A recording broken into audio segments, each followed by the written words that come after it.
What's up, everybody? I just looking in the chat, noticed that people are saying that there's two live streams going.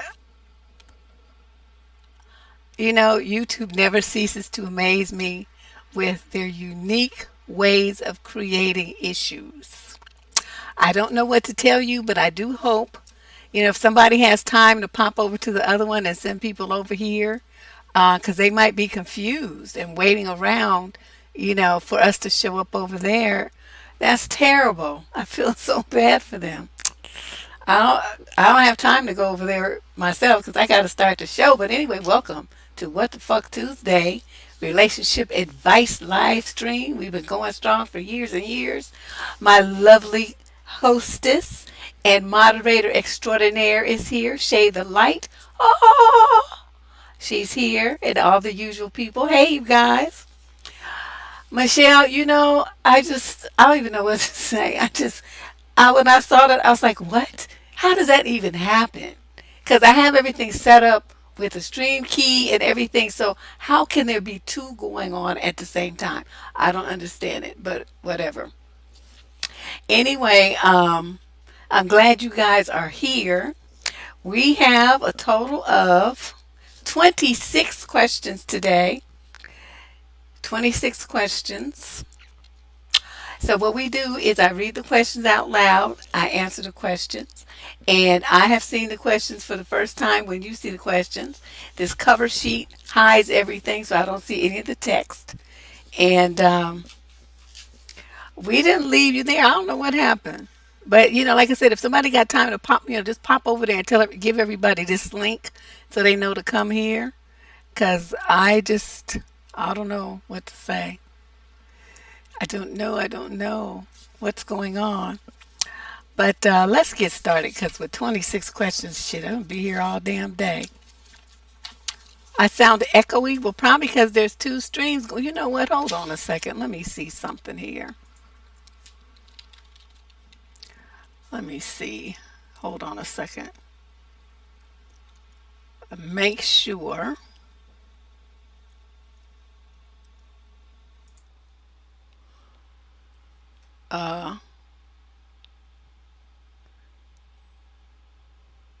Hold on one moment here.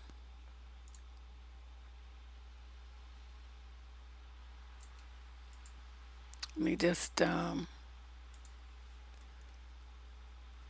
make sure that everything is where they should be. Okay. We got one mic working. I don't know what the other show is. Does that sound better?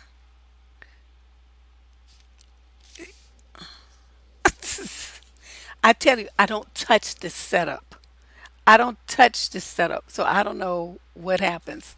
But I'm not gonna worry about it. Hopefully, I don't sound echoey anymore. Yeah. Okay. Anybody? Did the sound thing fix itself? I just changed the setting. Yes. Okay. Good. All right. Okay.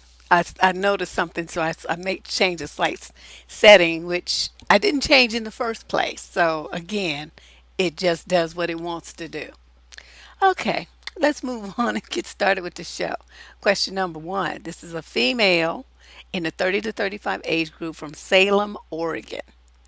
I am wondering if I should talk to my fiance about this, and if so, how? We grew up eating differently. My mom would cook steak, potatoes, green beans, chicken, mashed potatoes, peas, burgers, and fries, chili with rice. His mom cooks burgers, but no sides, or hot dogs, baked beans, tons of soup, chili with no rice, etc.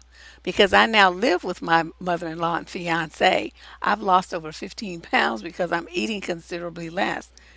Unless you wanted to lose weight, that's not good. My fiance made a comment yesterday about how if we get an apartment together, depending on where his job takes him, we'll be eating dinner for 4 nights in a row that costs $20 max. The soup we made together last night, he says, would be a typical meal: broth, eggs, pasta, and spinach. It was good, but not enough for me and not something I would want to eat 4 days in a row. I know he'll be questioning meals I make and be sure to check prices next time he's at the store. How should I handle this? Oh my God. You look, you tell him you in the 30 to 35 age group. It doesn't matter what you grew up eating when you're in your 30s. That only matters when you're like fresh out of home, going to college or in your early 20s or something like that, still living at home and just moved out. Well, then that might be a point of concern or contention. You're a grown woman. You know what you want to eat. You know how to cook. You have a job. You know how to go to the store and grocery shop, and then you know how to come home, put your stuff away, and eat it. Cook it and eat it. So what you tell your boyfriend is this, fiance, whatever. You are not gonna dictate what I eat. If I want to spend more than $20 for a whole day's food, I'm gonna do that. I don't know, the way that you guys are used to eating is some food stamp shit. I don't eat like that. I eat real food. So, you having that kind of stuff where y'all don't have enough money to have meat in your soup, and you only can have, one thing with no sides because you don't have the money to buy it, and then the cooking oil, the fried french fries, and all that stuff. I know that stuff costs money. Maybe your mother was doing the best thing that she could when you all were growing up. But we're adults now. Both of us are going to have a job, and we're not going to eat like that. If that's a problem for you, then maybe you need to stay home with your mother and continue to eat like somebody who's broke. Because that's not going to be me. I'm not going to live the rest of my life like that. And neither am I going to feed my children that way. They're going to have fresh fruits, they're going to have fresh vegetables, and they're going to have a meal with sides that includes fresh vegetables and fresh fruits and other things. So, you know what I mean? Well, I don't know. Yeah, it is that it's that food stamp ish, but it's like I mean, but I'm not saying that that's a bad thing because food stamps, especially during this COVID era and hard times and economic times, have saved families probably from starvation. So that's not my point. My point is, as a grown man with a woman who has a job and him as with a job, that mentality that there's only a little bit and they have to make this last doesn't need to be a concern. And if his mother's still struggling, then motherfucker, give her some of your money. Your mother's struggling with food, trying to feed herself and stuff. Maybe she's not that educated and has like a minimum wage type job. Y'all two working, kick your mother down $200 a month or something like that to help her buy some food or buy her a grocery card from Safeway or something, whatever you are, Food Max or, Piggly Wiggly, whatever you are, wherever you the store is, and get her that and put money on it every month so she can buy some food, nutritious food, fresh food. Okay? So, there's ways to talk to this dude about this, but let him know that whatever he's trying to get going here, like y'all is, like he's still on that little kid in the poverty situation, is not gonna fly. And that's not how you're gonna eat. And tell him he just needs to get over it. And that's just the way it is. This is like, but I'm telling you, because you trying to regulate my food, I will leave you. We will be broken up, and you can go on over there with your mother and eat canned beans and them little Vienna sausages and think that you had something. I'm not eating that. Broth, eggs, pasta, and spinach. Who puts eggs in a soup? That is something that you do when you're really poor. Because I had a friend from Louisiana and she told me about egg gumbo, right? Her parents had 13 kids. So the mother would make gumbo, right? And you know how everybody fish out the good stuff, right? So then they would have like a ton of broth left. So her mother, was on a farm. So her mother would boil up like, 2 or 3 dozen eggs and throw them in the gumbo. And that would be, I mean, it was protein. And you know how eggs absorb the taste of whatever boiled eggs. And so they would have egg gumbo. She's the one who told me about that. I'm like, I never heard of that, no shit like that. But she said, that's what her parents had to do to feed all them kids. But where they lived, I mean, you could just go to the river and get crabs and stuff. You know what I mean? So it wasn't like that cost them like it would cost us to make a pot of gumbo. But still, I mean, you gotta do. You heard of gumbo but never had it, girl. It's delicious. Well, wait a minute. It's delicious if you eat it some that somebody knows how to cook. Cause I've had several I've had some at several people's houses that was disgusting. They didn't know what the hell they was doing. No, it's not egg drop soup. I said egg gumbo. Okay? Egg gumbo is not egg drop soup. Completely different look, flavor base, spices, and everything. Nope, nope, not the same. Yep. DD. Uh, you just heard of that? Yeah, well, she told this was in the 80s when she told me this, but I'm like, 'cause we went to visit her parents a couple of times. She lived in Lafayette, and I was like, wow, I never heard of no shit like that. But anyway, let's move on. Question number two. This is a male in the 30 to 35 age group from Nottingham, England. I'm feeling a bit lost at the moment. I reconciled with my girlfriend in October of 2020 after a 7 month separation. We were living together. I still live in a place so we don't see each other every day, maybe 2 to 3 days a week. Recently, it feels like she isn't fussed about anything regarding me. She will spend 70-80% of our time together glued to her phone, despite making me feel as if she's excited to spend time with me before we actually get together.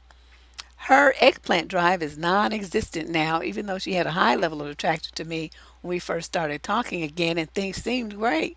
Recently, though, that's all changed. She's closed off, and now anytime we're intimate, it feels like it's a chore for her, even though she's the one who suggested it. This makes me feel anxious and unattractive to her, which kills the mood and ends any attempt to be intimate.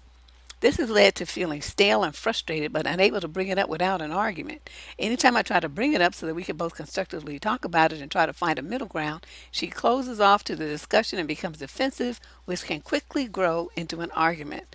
I do love her and I want to be with her. I want to feel like the time we spend together is a little more important than the most recent post or comment on social media, and that her actions reflect her words in terms of her attraction to me.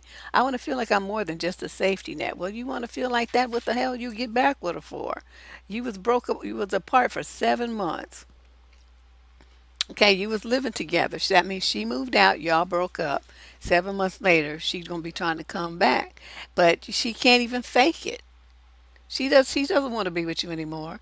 I'm not sure why she got back with you. It sounds like maybe for a place to live, for some kind of like because she was gonna be homeless if not.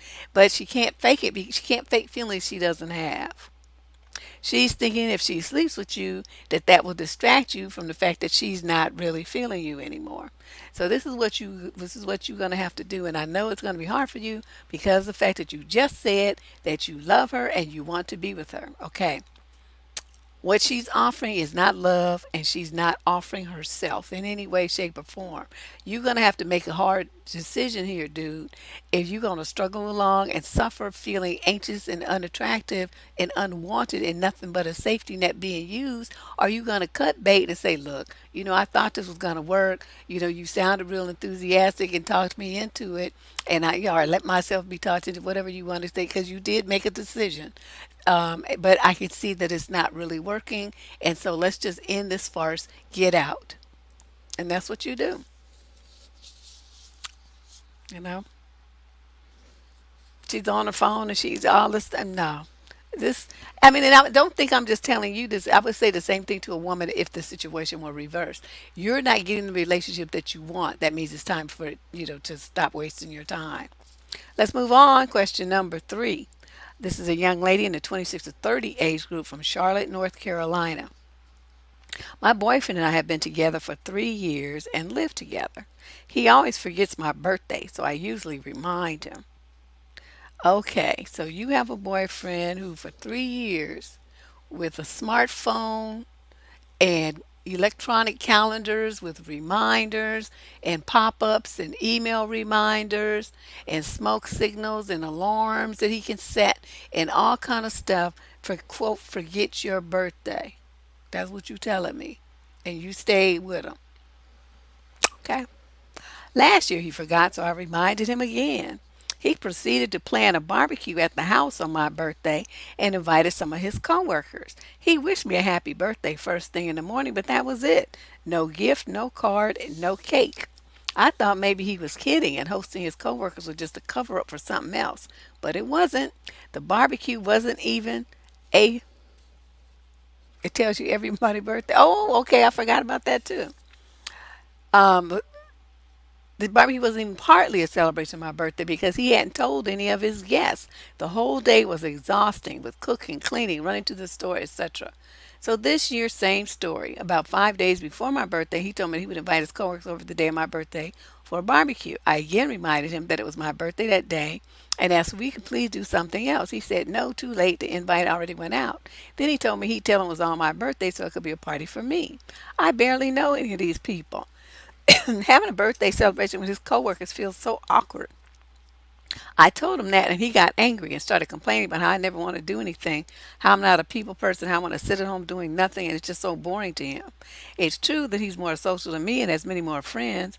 Most of my close friends have moved out of town the past few years and I haven't made any new ones. I also quit drinking 7 years ago and lost much of my social life due to that, but I'm a natural introvert. He said one more thing that hurt, which was, quote, if you had any friends, it wouldn't have to be like this. Wow. All I wanted was a simple day, maybe a drive out of town somewhere beautiful, stop where somewhere for lunch. He could have gotten in touch with my family or my coworkers if he felt like he had to throw a party for me, right? I feel like he planned his whole day for himself, and my birthday is just an afterthought. Well, of course it is, and it's been that way for the whole time that you've been with him. Now you see that he has no intention of changing his mind, and he flips it around and blames everything on you not having friends when you have friends, you have coworkers, and like you said, you have relatives. So this is what you're gonna do if you decide to stay with this dude. I wouldn't. I wouldn't, because he doesn't really regard you as anything special. When a man really cares about you in that kind of way, your birthday, Mother's Day, Valentine's Day, and stuff like that, it means something to him because he knows those are days to celebrate his love for you. Okay. So the fact that he doesn't do anything and then admonishes you for expecting something should really be clear to you that this man don't give a shit about you. You're a mere convenience in his life. So this is what you do. He said next year he's going to invite people over for barbecue. You get up that morning and you say, okay, well, I'm going to celebrate my birthday with my family and friends. I'll see you tonight. And you get in your car and you drive off. And you make arrangements to do what you want to do with your friends and your family. Okay? Go to a spa with your girlfriend or some coworkers if you have to. Or go get on a plane and go for the whole weekend and visit, your close friends that now live out of town. Do something that brings you happiness and joy and don't depend on him for that and for that kind of celebration. Don't depend on him because he's not going to do it. But the best thing you could do is just get up, ignore him, and go and do what you want to do, and stop putting all these expectations on him because obviously he's not going to meet them. Okay. But like I said, for me, I would have been done with him. You're not going to treat me like that. But you seem to want to be with him, so this is I'm telling you is what you need to do. Okay, don't say a word. Don't let him know you planning it. Don't give any hints. He's talking about the party and stuff. You say, yeah, yeah. Well, what are you thinking about serving? And he's gonna be, yeah, yeah. Well, can you go to the store? No, it's your barbecue. You go to the store. Well, but I need some help. I don't know what to tell you, sir. And then, like I said, you get up at early that morning and you go. If not the day before, if you're gonna spend the whole weekend. Yeah, he's a jerk. He's a big time jerk. I wouldn't be bothered with him, but most women have more patience with men than I seem to. Let's move on to question number 4. This is a young lady in the 40 to 45 age group from Crawley, West Sussex in the UK. I might say I don't like him. I went to a pub, a garden, in a parentheses, but garden, with a friend I've known since our teens this past weekend. I got talking to some people at another table who had passed us by and been friendly. To cut a long story short, they then came over to our table to get my friend to come and join them. I didn't ask them to, as I knew she wasn't in the mood to befriend any new people due to COVID, and she really rudely told them to F off. Yes, she's COVID paranoid, but could have said it in a nicer way. Anyway, one of them came back and said, "What the fuck is wrong with you? With her, she needs to get a effing life." and I was pretty mortified and didn't intervene. I was quite embarrassed by her rudeness and didn't think that merited me jumping to her side. That's right. You're going to be mouthing off and some stuff, and then somebody don't like it and comes back at you with more grown person stuff, then you on your own. I didn't tell you to say that. And I don't have nothing to do with it. It's not like they, hit her or something. It's just an exchange of words. She started it. She then called me over a few minutes later and said she was annoyed and some insulting words before flouncing off. I asked her the next day what I had done to upset her, and I wasn't happy with how she'd been to me. But let's either discuss it or forget it. She then texted because she refused to talk, saying she was appalled that I just sat there slagging her off with a bunch of strangers. And whenever I tried to give my view, she said I was lying, and unless I accepted it was all my fault, then I was choosing to end the friendship. We've never fallen out before in 28 years. It's like a different person had taken over her body. Every time I tried to say my version of events, she said I was lying and trying to argue with her and blame her. I feel I'm being emotionally blackmailed and taking responsibility for a situation of her making, whilst she can swear at everyone and get off scot free. I would leave it at that, but we've been friends forever, and this is a real shock to me. To say I'm devastated is an understatement. How can she just change like this and blame me for everything? She literally said, "It's all your fault, and you can't accept what you've done, so I can't be friends anymore in case you do it again."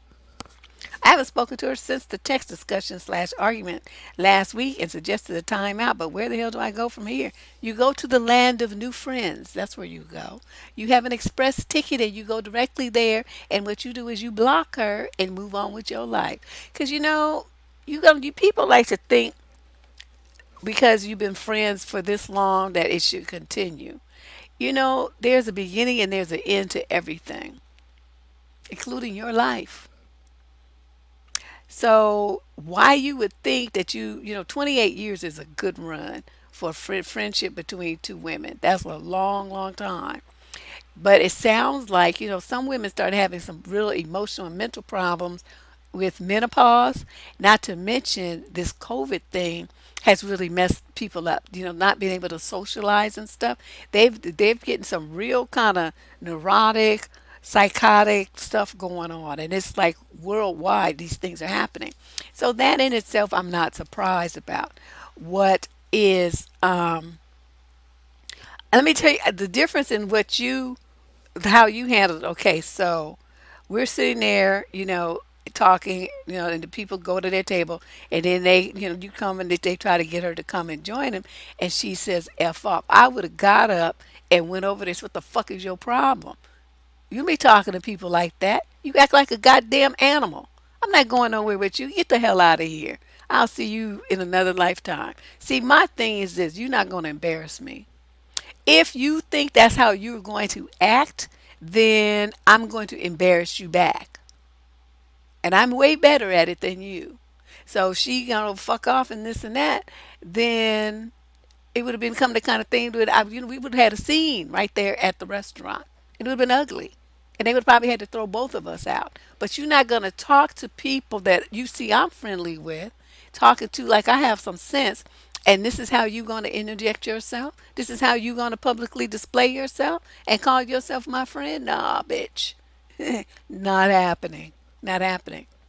So, I don't know. She didn't want to come over and socialize. I don't know what to say. This kind of thing, like, when you go out and it's, a group situation like that with a lot of people socializing with a lot of other people, who stays at their table? I've never seen that. When I'm out with some friends, we both, three, four of us, we all over the place. We come back and be like, "Yeah, girl, let me tell you what I found out. Girl, can you believe it? This and that. Let me tell you the scoop on this person over here." And we laugh and stuff. But, in the interim, we have been out socializing, especially everybody single and some cute dudes in there. We be like, "I'll catch you in five." And, we go and do that. That's how you do it. So you don't sit only at the table, only talking to that person unless it's like a meal, like you going to for lunch or something like that. Well, then you might sit at your table. But she said a pub garden. That's a bar. Okay, so you really sitting there just looking at her. Yeah, that pandemic has. There's a lot of people having some serious emotional and mental distress, anxiety, all kind of stuff is going on. So that's how I would have handled it. So I'm just going to tell you, just block her and consider that friendship over because it is. Anytime someone would feel comfortable talking to you like that, who's a friend with such a lack of respect, then there's no salvaging this. And you scrambling around trying to, oh, how can we make it better? Let's talk and stuff. Stop doing that. That's so weak. Nobody's gonna be respecting you acting like that. You the bitch done cussed you out, and you're like, how can we make it better? How can we salvage our friendship? You supposed to tell her stuff that friendship up her ass where she needs to put something else. Maybe she'll be happy then. Maybe it'll feel good to her. Oh, I just noticed that, Shay. My Patreon is two R's in there. It should be two R's. Why did I? I just saw that for some reason. Where's Sue? I hope she's not in the other chat waiting. I'm thinking a bunch of people probably over there. If it's still going, I don't know. I don't even know what happened, so I don't really know what to tell you how to, what. I don't know. I don't know. I don't know what's going. But I might be where she is because she shows up religiously. You're right.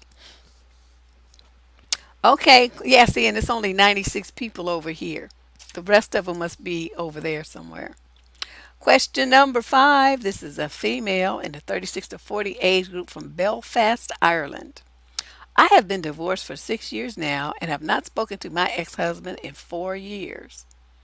Okay, so that means you spoke to him 2 years of the six. Okay.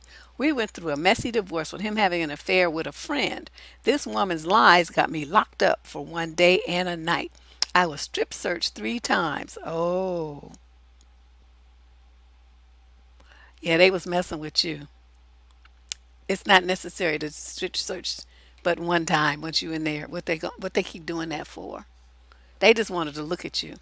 This has affected me horribly. I became ill and left the country I previously lived in. I left my children. I went from a size 14 to a 6 in just 2 months. Wow. I suffered from depression and lost my management job as I could not cope. I lost my home and I moved away to the other side of the world for my safety. My ex husband's affair partner posted on Facebook that she wanted me locked up in prison for life or death. She knew I was on medication and started threatening me with a mental institution. She sent me tapes of my ex husband having sex. Life was hell. Yes, I'm now with a great guy, but the thought of being in their company scares me. One of my sons speaks to her, and if he gets married, I know she will be there, and I dread the day. A good friend of my ex-husband and mine passed away, and I would like to attend the funeral. But I'm having panic attacks as I know my ex-husband and his affair partner will be there. I know it's not about me, and I know I have someone else, but I will never get over this because of their thing. I don't understand how my son talks to her either. I understand it's his dad, and he was a good dad, but I don't get why he would talk to her. What do you suggest I do, Deb? Thank you in advance for your help and sorry for rambling on. Okay, I hate to say this, but listen to me very carefully. The motherfucker's dead. Okay, they're not gonna know if you went to the funeral or not. And my thing is, did you talk to them when they was alive? You socialized with them when they was alive? You sent Christmas cards and presents and happy birthday wishes and all stuff when they were alive? Stay your ass at home. Ain't shit for you to do at a funeral for somebody who's dead and won't even fucking know that you went. Okay, I don't know who you're trying to put on this show for. You don't need to go to a funeral to subject yourself to that bullshit. Okay, stay your ass in Belfast, Ireland. That's what you need to do.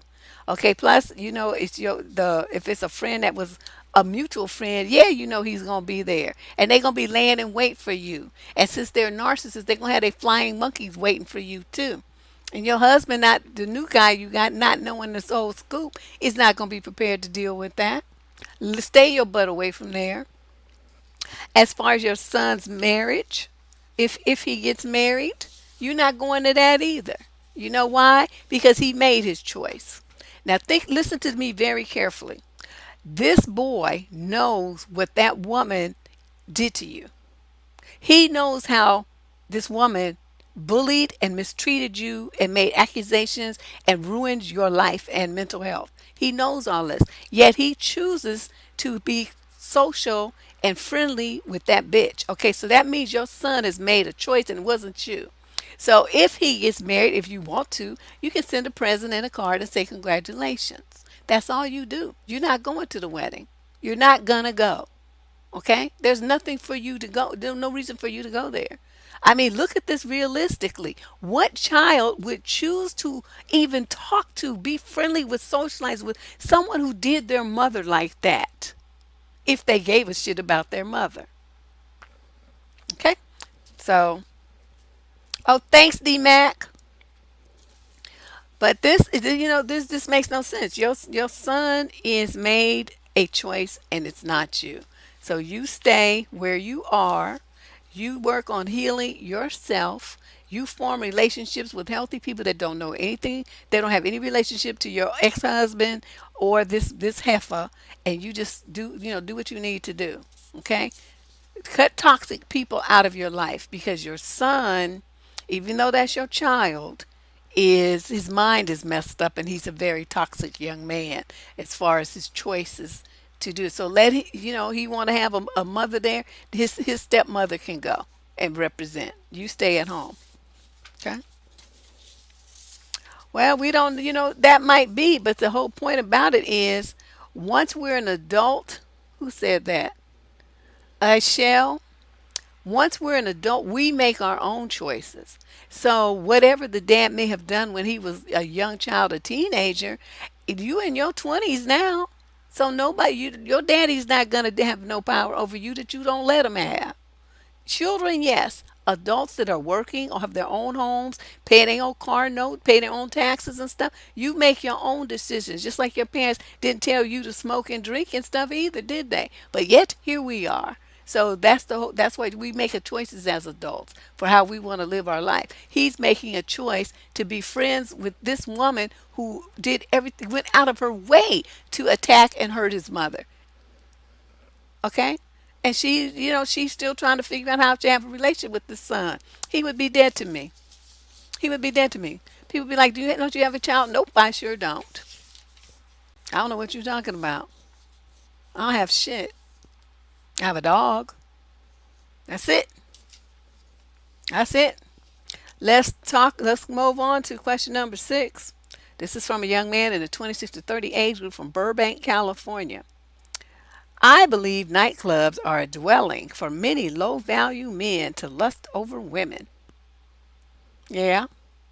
The majority of men will eye up women but not approach, and the few men who do approach will not get anywhere. That's not true.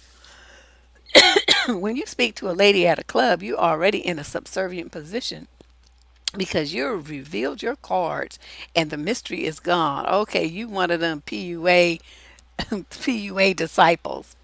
The fact that you approach her means that you wasn't high value enough to attract a more attractive women in your social circle or through other means. If you are truly a high value man, then you would be taken already. No, boy, you 26 to 30 and you this stupid? Let me educate you quickly in 5 minutes or less. People go to nightclub to meet people. Pre-COVID, like in my 20s, that's where you go to meet people because internet dating didn't exist yet. And all this old sick stuff. You would go and you would talk to people face to face. You would interact with them. You would get to see their body language. You get to see how tall they are. You get to see what their body looked like. You get to see if their breath was funky. All at the first meeting. Okay? You get to see if he's got any sense. If he's like, got them T-Rex arms and stuff. You get to see stuff. Now, and people usually, try to dress pretty nice, right? Because they want to catch. That's why they at the club. Okay. Now, of course, there's other people that will be in the club too, because people have birthday parties. You might have some kind of, after work get together at a bar, nightclub, or something. Um, Bridal showers, may it be there or something. I mean, there are events that clubs have too. Like people have like a space off to the side, sometimes even a private room or some other area that they have paid for. So there's all kind of things that happen in nightclubs besides, somebody being a booty hound. But for you to automatically say that a man who goes into a nightclub is in a subservient position, what the fuck are you talking about? He is a man who goes after what he wants, is not being subservient to anybody. He is assertive and he is intelligent and he's not waiting for shit to fall into his lap like a coward. He's going after what he wants. That's a man that women like because he has some assertiveness and he has some confidence. Okay, you sitting there like, he's supposed to be able to just attract all this stuff. You know how you attract it? By putting yourself out there. You walk up to a young lady, she gets to smell how good you smell. She gets a close up view of your skin, your muscles rippling under your shirt. She gets to see how tall you are and feel the heat emanating from your body and feel that firmness pressed up against her. If you all are doing a slow dance and stuff like that, he don't have to say too much. He's gonna exude the confidence and he's gonna pull her like that. But it's 300, 400 people, be 1,000 or more with the multi-level kind of complexes. So how's she supposed to know that you're there unless you make yourself seen? You the kind that would go to a nightclub, and this is what you say, they do approach, they will not get anywhere because you're scary, you're a coward. You just wait for something to fall into your lap or something. you know he's tripping big time. I just never heard of any mess like this. I don't even know what to say. um You revealed your cards and the mystery. Why do you think a woman wants mystery? We don't like mystery like that. We want to know what we're getting. Okay, so this is what really drives me crazy about these guys online. They have these weird theories, and they tell guys who don't know any better this stuff. Let me tell you, women don't like mystery. Women like surprises, but they like a surprise in an environment that feels safe. Okay? So, she likes a surprise. We're going on a date. Okay, you tell her how to dress. She's prepared. Then, but where are we going? Oh, honey, you're going to love it. It's so beautiful. It's so romantic. You're just going to love it. Just sit back and relax. And then, when we get there, you'll get to see. Okay, so that's exciting. Women like that kind of stuff. That's about as mysterious as we want. Okay? This is crazy. This dude, he got some really weird ideas. And if you approach her, it means that you wasn't high value enough to attract more women into your social circle or through other means. How is that going to happen? Where he gonna meet him? Walking up and down the street? Do you know women don't like that? Women don't like getting hollered and men act like they're a piece of meat before they're trying to go to work or go pick up their kids from daycare or go visit their mother or go to the doctor because they don't feel good. I mean, there's all kind of reasons why women are walking up and down the street. That's not the time to catch. The nightclub is the environment to do all of that. So that's where a guy should be doing all of this. Dude, I'm gonna tell you this. You got some really strange issues. And a man who's quote high value, of course he's not gonna be taken because he high value. He's waiting to meet a woman who's on his level. A woman who can be proud of, who matches him. Okay? So they're gonna be single for a while until they meet that woman and then they'll be with somebody. I don't understand your thinking. Your thinking is just just all kinds of fucked up. That's basically. He's not even overthinking. He's just not thinking. This is just stupid. He been half reading some stuff he heard on half listening to some crazy people online, and then he's taking, what they're saying is the gospel, and like what they're saying is just so fantabulous and true. Let's move on to question number 7. This is a young lady, 26 to 30 age group from Springfield, Missouri. Isn't that where the Simpsons are from? She says, I'm 28. My fiance is 36. We've been together for 7 years. He has been diagnosed with diabetes. He's had it for 2 years now. Wow, only 36? It's unfortunate because the side effects of having diabetes are yeast infections and many other issues with his manhood. The doctor said these would be his issues for life unless diabetes goes away. He's been trying hard and losing weight, but his manhood issues won't go away. I'm young and I still feel sexy and I can't even have any. I want some. I'm so passionate. I perform well in bed, but we can't even do anything anymore. I feel like that intimacy was a big part of us as a couple. I feel so many emotions. He doesn't even try to do anything else, any other kind of activity, so I'm just left in the dust. I don't want to cheat, but I'm literally at a loss. Well, you leave him to his diabetes and you go and do what you need to do. You're only 28 years old. You you you want to sacrifice the rest of your life for a man who didn't take care of himself? Okay, because this at 28 years old, That's most likely type 2 diabetes. Type 2 diabetes is the result of being overweight, which is usually a result of a poor diet and lack of exercise. So those two things will, those are life choices that he made. Okay. Type A diabetes is inherited, and they used to call it juvenile diabetes because it showed up in kids. Little kids have it. But you got somebody who's an adult and suddenly, and you say he's overweight, and so now he has diabetes. Where do you get that from? Eating Popeyes, greasy chicken, and all them biscuits and syrup and shit. Fast food, burgers, and sitting on the couch playing video games, not exercising.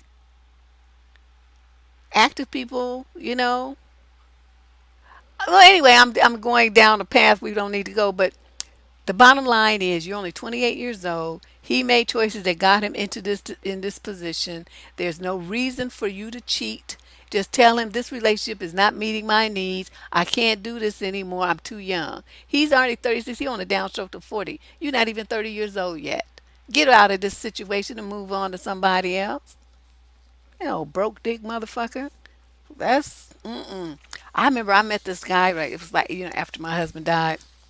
I don't know, maybe 3 or 4 years later, people were like, oh, you need to start dating. You need to get back out there and, find you another relationship and this and that. So, I mean, like serious dating. I would go out, but it wasn't, like no boyfriend kind of thing. And so one of my friends set me up with this guy. Oh, he was so cute. I was like, oh, we done struck gold. Smart. I mean, I forgot what kind of work he did. But anyway, we had a lot to talk about, in his work and everything like that. We both like jazz music. He took me out to Yoshi's. And so we listened to the jazz and talking stuff. Had a great time with him. All the stuff, right? It was just lovely. And then come to find out that dude is diabetic.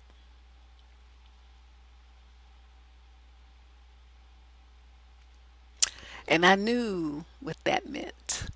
There would be no nookie happening. Remember, these are pre Viagra days. I don't know if that even would work anyway. I don't know that. But these are pre Viagra days. And, I was young. So I'm like, hmm. So I left him alone. Yeah, exactly, Jeanette. It was a deuce moment. And I just hated it because I'm like, damn, he's fine. It was just ridiculous. And we got along so well. But I knew that I did not want to spend the rest of my life with a man who could not get it up. And that was that. I just, not going I just couldn't do it. It's not sugar, it's carbohydrates, period. Any carbohydrates. Bread, rice, pasta, soda pops, liquor, wine, all that stuff. Carbohydrates, your body views it all the same. And for people who have blood sugar issues, you can't really eat that kind of stuff. It's going to cause you problems. You can eat, low carb vegetables, but, low carb fruits, but not the high sugar fruits like bananas and stuff like that. That's a no no. So, really like high fatty foods, a lot of meat and stuff like that, that's not good for diabetics either. But this is all information that we've learned, since the 80s and 90s, and so maybe early 2000s. So now, people have a much better handle on how to eat if you have diabetes to, kind of help reverse it and manage it and all that kind of stuff. But, this was in the earlier days. Yeah, you get infections and you also get gangrene. It is? Oh, good. I'm gonna have to make my way over there. I love Yoshi's. That's about as big as a venue I'll go. I don't do like the Cow Palace or the Oakland Coliseum concerts and stuff like that. I'm not doing that. It's too many people. Deb don't like them kind of crowds. I was in a stampede one time, and that was it. That cured me. I'm not gonna do that to myself ever again. All right, let's move on. This is a young man in the 21 to 25 age group from Dallas, Texas. For some reason, I seem to be really turned off by makeup, much more so than my male friends. Even lipstick I don't like. I much prefer a simple, natural face. This has created quite a problem for me with regards to dating, as most women wear makeup. That, plus being really in tune with certain rare personality traits I want, has made things super hard for me romantically. I feel like I was born in the wrong era. No, you wasn't born in the wrong era. It's just a mistake that you were born, period. You sound stupid. First of all, what are all these rare personality traits? You just being ridiculous. Okay? I mean, you know, it's not a person's, you don't pick a person for rare personality traits. You pick a person that you get along with, okay? Because everybody's going to have some stuff about them that you like and some stuff that you don't. That's just the way it is. As much as I love my husband, let me tell you this. Okay, he had this weird thing where he just, if somebody was his family member or friend, he didn't care. He would just do whatever he could for them. Okay, for people who would do the same for him, that might not have been a problem. But the relationships were always one-sided. He's a great guy, just the kindest, sweetest person, but people would, his own family, I felt, were taking advantage of his kindness. So I had to roll in and be the wicked witch of the west. I'm like, I shut all that shit down. So they, would take that as me being the problem. So, that personality trait of his, even though it had a good side to it, he was generous and thoughtful and considerate and all that. The flip side of it was that people who were, less than stellar people would take advantage of it. So, there's a flip side to everything. So, dude, I don't know what you're talking about. And then to say that you don't like makeup, well, that's too fucking bad. Because, quiet as it's kept, in the olden days, in the early, Europe and stuff, the men wore more makeup than the women did. They go to court with that white, them wigs and all that powder on their face and stuff. Okay? So, I don't know. I could understand you not maybe not want woman with them little butterfly, what do we call them lashes and stuff. They're going out a foot long and all that stuff. I'm with you on that. Like we don't need to do all that. And these people to do all this contouring and all this old stuff everywhere they go. You don't need to do all that either. But for you to think that you had a right to regulate what a woman feels comfortable in, what she makes her feel pretty and attractive, just because you don't like it, you could take that don't like it, shove it up your ass. Nobody's gonna want to be with you like that. And if you really want a woman who walk around looking like a plain Jane all the time, take your ass to one of them Kajik churches. Because they forbidden to wear pants or wear makeup. That's what you need. Let's move on. Question number 9. Female, 26 to 30 from Philadelphia.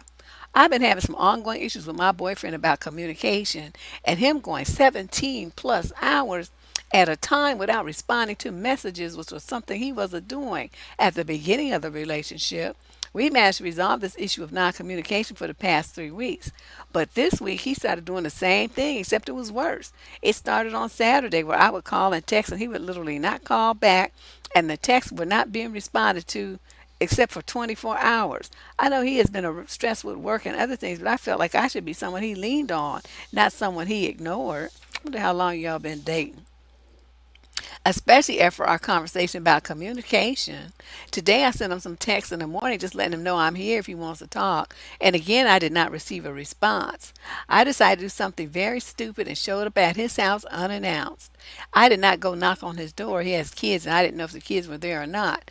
I went to go park down the street and let him know I was outside and really needed to talk because I was having horrible anxiety about this lack of communication. Apparently he was not home, but he pulled up as soon as I told him that I was by his house. He stopped his car and I grabbed the handle to open the car door and he drove off and I fell to the ground. Oh, that's dangerous. You could have got run over. I called him telling him that he hurt me and I didn't understand why. And he said I shouldn't have come to his house and I should have let go of the door. And the reason he drove off was because his son was in the car sleeping. It's been a year and I still have not met his kids. I told him I did not know that his child was in the car and he should have just said that. But he was unapologetic. We were on the call for about 30 minutes and he broke with me on the phone. You think? I was hurt and I understood that showing up was wrong. And I even apologized to him about the events of today. This man has a key to my home and he has the access to come to my house whenever he wants. Sometimes I wouldn't even be home or know that he's in my house, but would find him here. And it was not an issue for me to have him come over whenever he wanted because I loved him and I didn't mind having him around. It's sad that he really treated me so bad to this extent. I apologized to him earlier about everything, but now I'm more angry than anything else. What should I do? You should get a clue that when a man stops responding to you for out that many, like half a day, 24 hours, stuff like that, he doesn't give a shit about you. That means you're not a priority. That means he's there doing everything under the sun except for responding to you because he looked at his phone, he saw it was you, and he was like, oh, fuck. And then he just went and put you on whatever and just went on about his business. That's what that means. Okay, so you going to this house and chasing him down and trying to lecture him about communication and all that kind of stuff. When a man wants to be around you, he can't get enough of you. You like telling him, I can't talk to you this long, this much, this often. I have shit to do. I'll talk to you tonight. And he's all sad because he really he just want to hear your voice. He just wants to breathe in your essence. He just wants to look at you. Okay, but you got to do what you got to chase down. And he's trying to like drive away from you at a high speed and you flipping out into the street and shit. I just like, and you don't get it. You really, he had to break up with you because you did not have enough pride in yourself, enough good common sense to see, oh, he's not trying to talk to me. That must mean he has someone else or he's through with me or something. I don't know. He don't have to have somebody else, but that definitely means he's done with you. And it's time for you to be a woman of some kind of pride and intellect and move on from this. But you didn't do that. Oh, I'm telling you, if I had seen somebody driving, grabbing somebody doing a man driving off, and like, I would have fell out laughing. I mean, I'm glad you didn't get really seriously hurt, girlfriend. But you know, you need to do better. Okay, find you some self-esteem. And in the future, if your man, you got a man, and you feel like you need to have all these different lectures and conversations with him and stuff, that means he's not the man for you. Okay, just let it go. Stop chasing. What? I would have laughed. I'm sorry. You know I'm stupid. They just getting here. Oh, oh, look at Bubbles. I'm beautiful sunshine. Oh my God. Yeah, she should have dumped him Iron Maiden. I don't know what she was doing. I don't know what she was thinking. Man, I mean, the first time I send you a text, but I don't really like to text. So probably if I texted somebody, he'd be so excited because you never texted me ever in the history of the world. And so I sent a text, he would probably answer it in 5 seconds. But if you text somebody and they wait, half a day, 17 hours, that's like, that's most of the day. And he did finally get around to texting you back as a complete afterthought, I'd be done. That's all I need. That's all I need. That one time. And I would know what time it is and I would be out. You wouldn't have to worry about hearing it from me ever again. The handwriting is on the wall. Question number 10. This is a male in the 21 to 25 age group from Denver, Colorado. So I decided to write in to see if I could get some advice on how to deal with my girlfriend's mood swings. Most of the time I can deal with her and I just give her space for a couple of days. Her mood swings vary month by month. Example, last month she was okay and still the same bubbly personality. That was great. But this month she was completely different. She doesn't want to talk at all. I told her if someone was up, she could talk to me. She didn't want to, which is fine. I just want some advice on how or some confirmation I'm doing the right thing. I know us men don't fully grasp women's mood swings and struggle to know why they even happen. Any thoughts or suggestions you may have are appreciated. Since you mentioned month, I'm assuming that you're talking about her moods, her premenstrual, what do they call it? The mood swings, moodiness and all that stuff from feeling bloated and crampy and all that stuff, irritable. Um, this is really hard because I had cramps, I think, twice in my entire life. I thought I was going to die. I never had PMS, nothing. I just, the same thing when I had my daughter, it just was fine. She popped out and I was like, oh. So I don't know if the two things are tied. So I'm probably not the best to answer this. All I can tell you is what I know from my, work as a trainer, exercise helps with that, and B vitamins are very B complex are very good for soothing the nerves and relieving bloating. Some turmeric capsules are good too to relieve the bloating. And then some women, if they have really bad pains, they may have to take some Tylenol or something like that to help relieve the pain. But you know, I don't know if you guys got some ideas about it. Something that might help her. I do know that B vitamins do help. Okay, that I do know. Sometimes it's like people are not getting enough calcium and magnesium and potassium. So just like you get cramps in your legs, that will help alleviate those uterine cramps as well. So, this kind of thing, she might want to get see a doctor and get some blood work done because it could be a medical reason, some stuff that could be done nutritionally that would help make this easier for her. Of course, there's always the option that maybe not. Yeah. No, it's not andropause. That's men. Men get andropause. Um,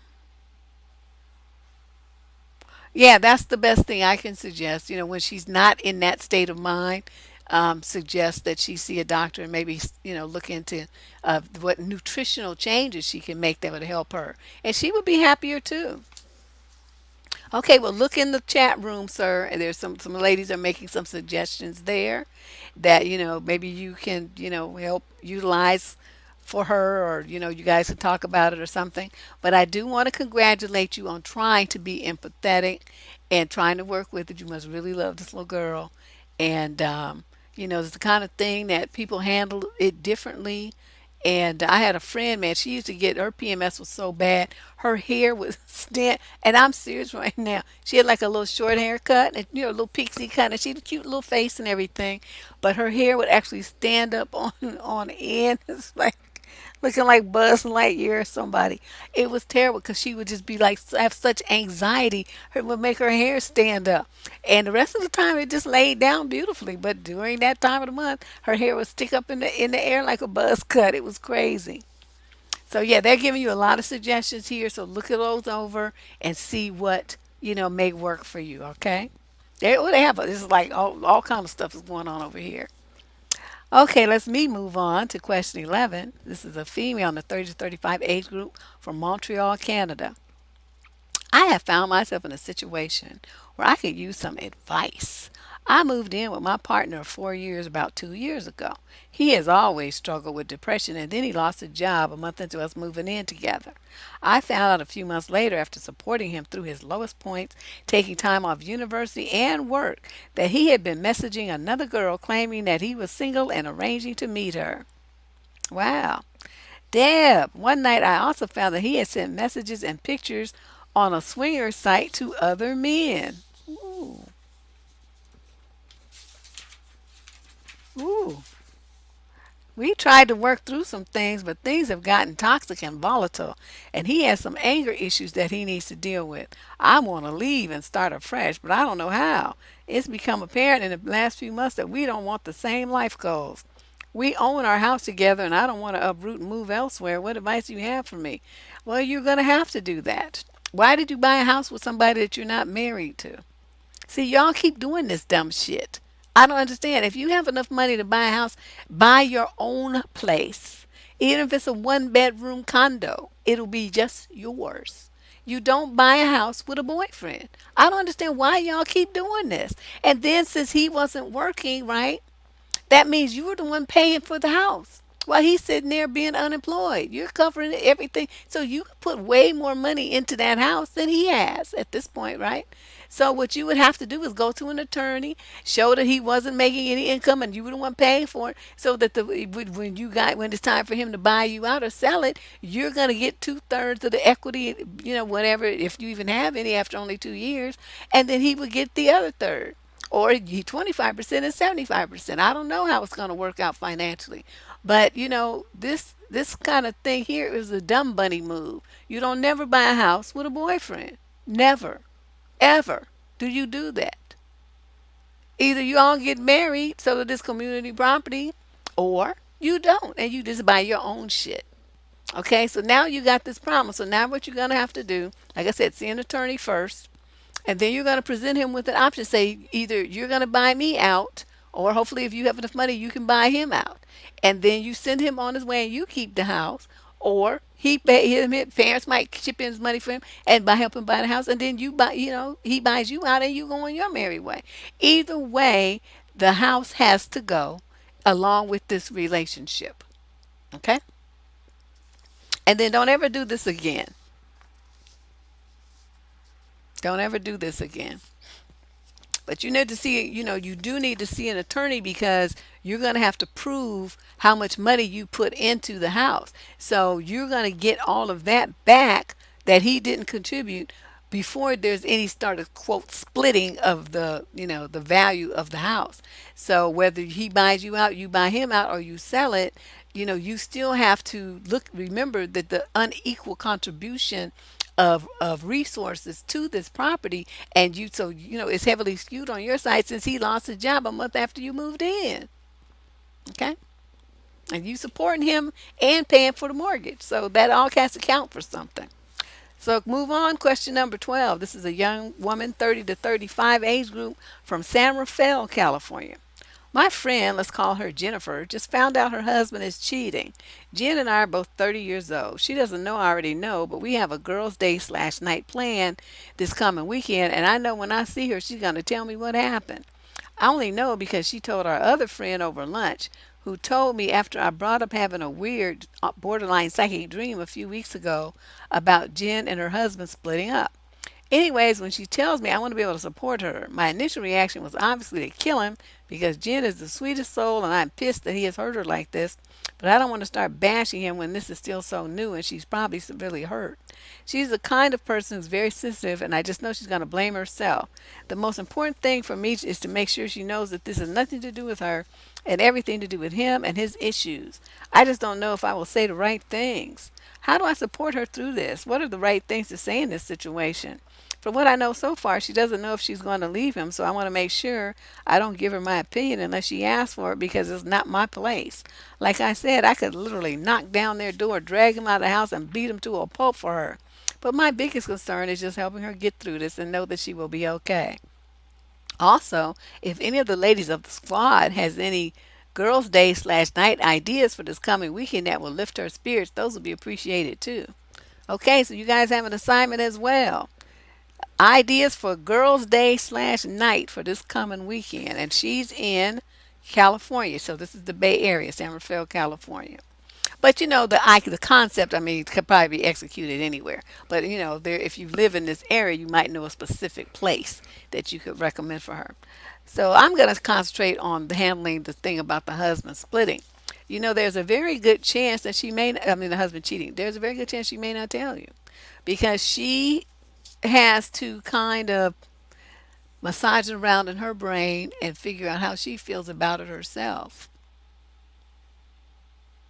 She may not bring it up, but if she does, then you just, you don't act like you knew and you just say, "Oh, Jen, that's so horrible. I'm so sorry."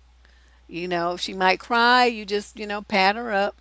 You keep your mouth closed about making a judgment about her husband because if she hasn't, quote, made up her mind about leaving yet, that means she's trying to figure out how she could go to counseling or forget it or something like that and stay in the marriage. So she's really, this is not the time for you to start ranting and raving and having judgment. Shut up, because it's not your relationship. It's not your marriage. So with her, though, all you have to do is, if she starts saying, "Well, I should have this or I could have that and this and that," you remind her that he took vows just like she did, and that if she can talk about what's bothering her, so can he, and that he made a decision to do this, and it has nothing to do with her, what she did or didn't do, did or didn't say, nothing. It was his choice to do that. So that's what, if anything, you're going to reinforce that, that over and over and over so she stops blaming herself. Because a lot of people, that's what they're instantly going to do. They say, "Well, you can't even keep a man. You don't know." So they blame the woman when the man is the one, when he violates the marital vows. But it's like, shit, he stood up there and took them vows just like her. So, he can't, no.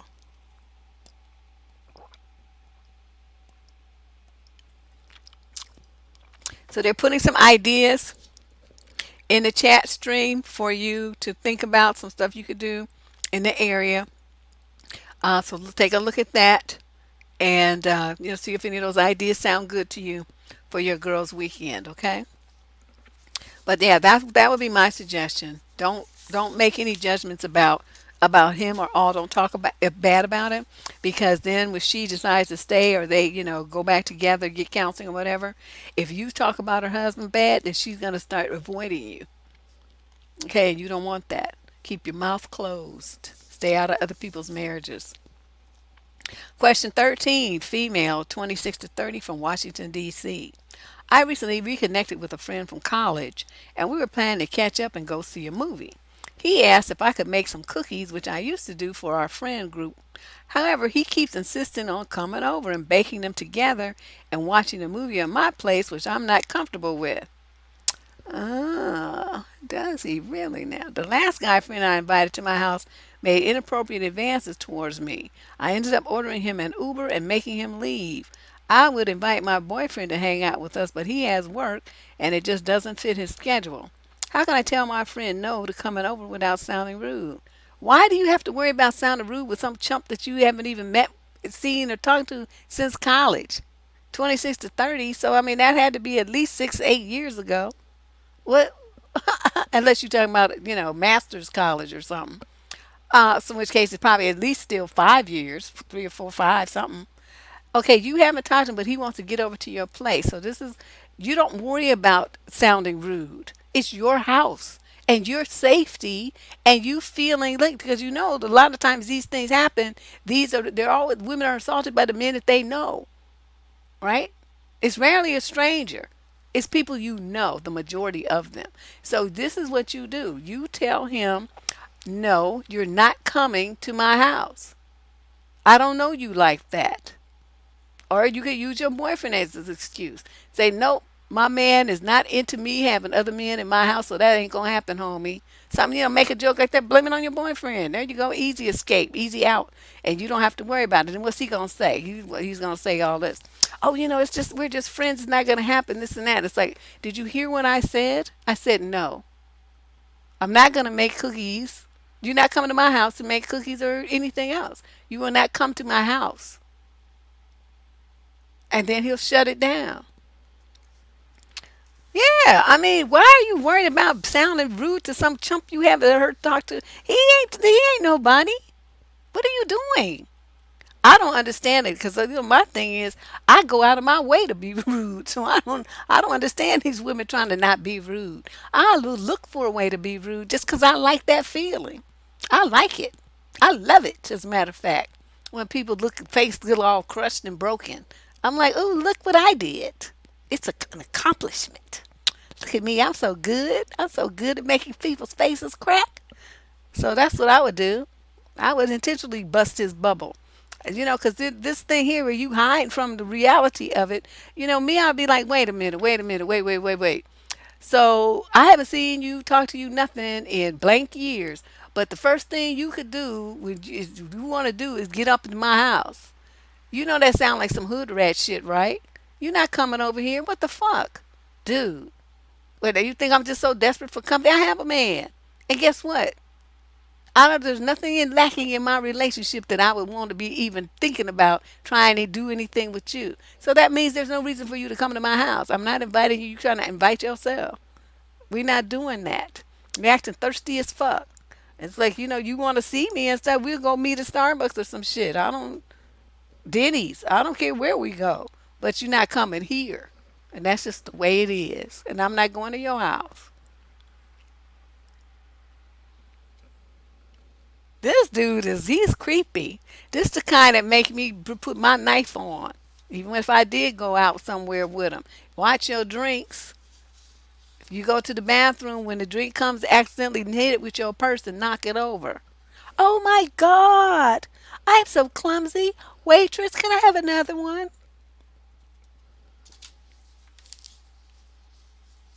You know? And or you drink your drink before you get up. Leave an empty glass there. So if he comes back, you come back and they say, and he says, "Oh, I ordered us another round." You pull out that purse trick. I'm telling you, that shit works every time. Especially y'all that got these big ass designer purses you be holding over your arm, your handbag. Shit, you put your act like you about to swing it onto the seat next to you, and boop, that drink all over the table. Oh my god! Because I don't trust these types of dudes. You be putting some shit in your drink. Mm. Question 14, female 225 from Sheffield in the UK. Me and my partner, I'm 21, he's 22, have been together for a year now, and I sleep over at my boyfriend's house. But now his family has imposed a rule that I am not allowed to stay over on the weekdays, only on the weekends. They have not been a welcoming family in general, and I've always felt that the mum hates me deep down because of the things she had done to me. She has body shamed me and constantly pointing out how awful my acne was looking. They put it down to being, quote, first time having an SO over, but I think that's an excuse to say they don't like me. Me and my ex partner were a first time having over too. And his father worked 10 times harder than my current partner's dad as he had no car and used to bicycle everywhere. They used to welcome me with open arms whenever I wanted and never made me feel unwanted. There would always be an effort to get to know me, whereas my current partner's mom doesn't even know what I do for a living, even though we've now been together for a year. I've tried my hardest with my partner's mom, but she clearly won't change her ways. Even my sister and her partner, my sister's partner's mom is always welcoming my sister in their home whenever she'd like it, never would put these sort of rules in place. They actually make her feel like she's welcome. What do I do? Do I have a right to be upset? Nope, you sure don't. You know why? Because it's not his house and it's not yours. And see, this is the part that drives me crazy about little young entitled fucks like you. You and your boyfriend thinking that you had a right to try to regulate on somebody and tell somebody what to do. You ain't paying the bills there. That ain't your house. Them people could say you could never come up in there and spend the night. That's how my parents were. Ain't nobody spending the night if unless it's a same sex friend and they want to meet her parents too. My parents didn't play that. There wouldn't be no boys spending the night, and my brothers wasn't bringing no girl up in that house. Shit, even when we was married, we was scared to bring our husband and wife and sleep in the same house with them because they didn't play that shit. So the fact that you feel entitled to do this and making to a parent to your sister and doing all this stuff, that's not your house. So do you have the right to be upset? You know you don't. You just talking shit. You lucky that it's his mother, because I would be cussing you out, telling me some shit or me looking funny in the face when I tell you ain't fucking in my house. See, you would get cussed out. If I were his mother, and I would cuss him out too if he said anything about it. Because the main thing I would be cussing him out about is like, what the fuck you think? You want to be fucking and shit, get your own house. Get out of here. As long as you living in my house like a child, then motherfucker, you going to act like one. And that means you not fucking in my house. So the second you feel like you an adult and you want to start doing all kind of adult things, you need to get the hell out. That's what you need to do. So either you go fuck somewhere else or you move out. Those are your two choices. You know what I mean? How you gonna be trying to regulate on the mother and the father in this their house? It's not yours. So, if you don't like that and you don't feel like she's welcoming and she don't like you because you have acne or whatever the hell's going on here, there's a thing called breaking up and finding someone else. You don't have to put up with this. You're not married. You don't have to deal with any of this. All you do is deuce out and say, it was nice meeting you and your raggedy ass mama, and I'm gone. And that's all you have to do. I don't understand why this is a big deal. Been dating dude a year and putting up with this bullshit? Yeah, see, I wouldn't even want to do something like that at my boyfriend's house. That's gross. I don't know. Maybe it's just me. Maybe I'm just old fashioned. I would not want to be sleeping in the bed and doing all kinds of wild things in a house where my boyfriend's parents were and we're not married. Even if I was married, that would be kind of like, I'd be like, wouldn't want to do it because I mean, like, what if you made a sound and they heard or something? I don't know. I'd just be self conscious about that kind of stuff. About mothers and I just don't. That's not me. I couldn't do it. I'm just ew. I would feel weird. I mean, I used to visit my little boyfriends and stuff, and then we get dark and around 8 o'clock. Guess what? Dad would be like, "Oh, well, look at the time. I've got to go," and I would leave. I would take my ass home to my house where my parents were. I just, I can't, I don't know. So this situation here, the way that my personal belief is, it's not your house. A, you don't run shit. B, it's just a mere boyfriend. C, his parents put the roof over his head and put soup food in his stomach, so he don't run nothing either. That's D. And so, in E, the way for all of this to end and for these problems to dissolve in just a poof moment is for you to break up with him, and then you don't have this problem. None of these problems would exist anymore. Okay? You act like this the only man in the world. I don't know. She just has just so the mother knows she has different kind of values because it's like a mark to me. I mean, I know these are different times and all this kind of stuff, but to me, it is a marked lack of respect for yourself as a young lady to be sleeping around with a dude you not married to in his parents' home. That's to me is just the epitome of trashiness. And it's like, you can't have parents are more old fashioned in general. And even if they allow you to do it, that doesn't mean they look, at you as a respectable young lady. They look at you as some kind of desperate cow. And so it's like, it's just not a good look. It's just not a good look at all. Even all the time years my daughter lived with me and stuff, there's no motherfucker spending the night up in here. Oh no. Mm-mm. And I made that very clear to everybody. As soon as I meet them, it's like, well, if you all gonna be trying to have any kind of overnights and stuff, it ain't happening in my house. And the dudes be like, oh no, I wouldn't even think of it. I'm like, well, just in case you was, I'm just letting you know. I will toss your ass the fuck up out of here or shoot you. Whatever. You're not doing that. I would never do that. So for me to, this is just like, I just can't even imagine to try to even have this kind of expectation. It's just yeah, I just think it's highly disrespectful. So, like, go get a motel or something. If your boyfriend is too broke to get a motel room for y'all for the weekend, then you don't need him. He's broke. That's just nasty. You should not be doing stuff like that in your boyfriend's parents' home. That's just gross and disgusting and it's low class and it's trashy. Let's move on. Question 15, female 26 to 30 from Hamilton, New Zealand. My ex-boyfriend and I have been on and off. I know he's an ex, but I still can't get over him. I need a sound file of the violins playing. On Monday, I messaged him asking him if he's really done with me. He read the message, but he didn't reply. The next day, I messaged him again to ask if he's really done with me. He replied, I'm done. I'm honestly sick of this. I didn't reply and decided to really let go of him. And around 9 that same day, he messaged me, but I still love you. I didn't reply. That was Monday, and I haven't heard from him since. But I know he's on dating apps and talking to other girls.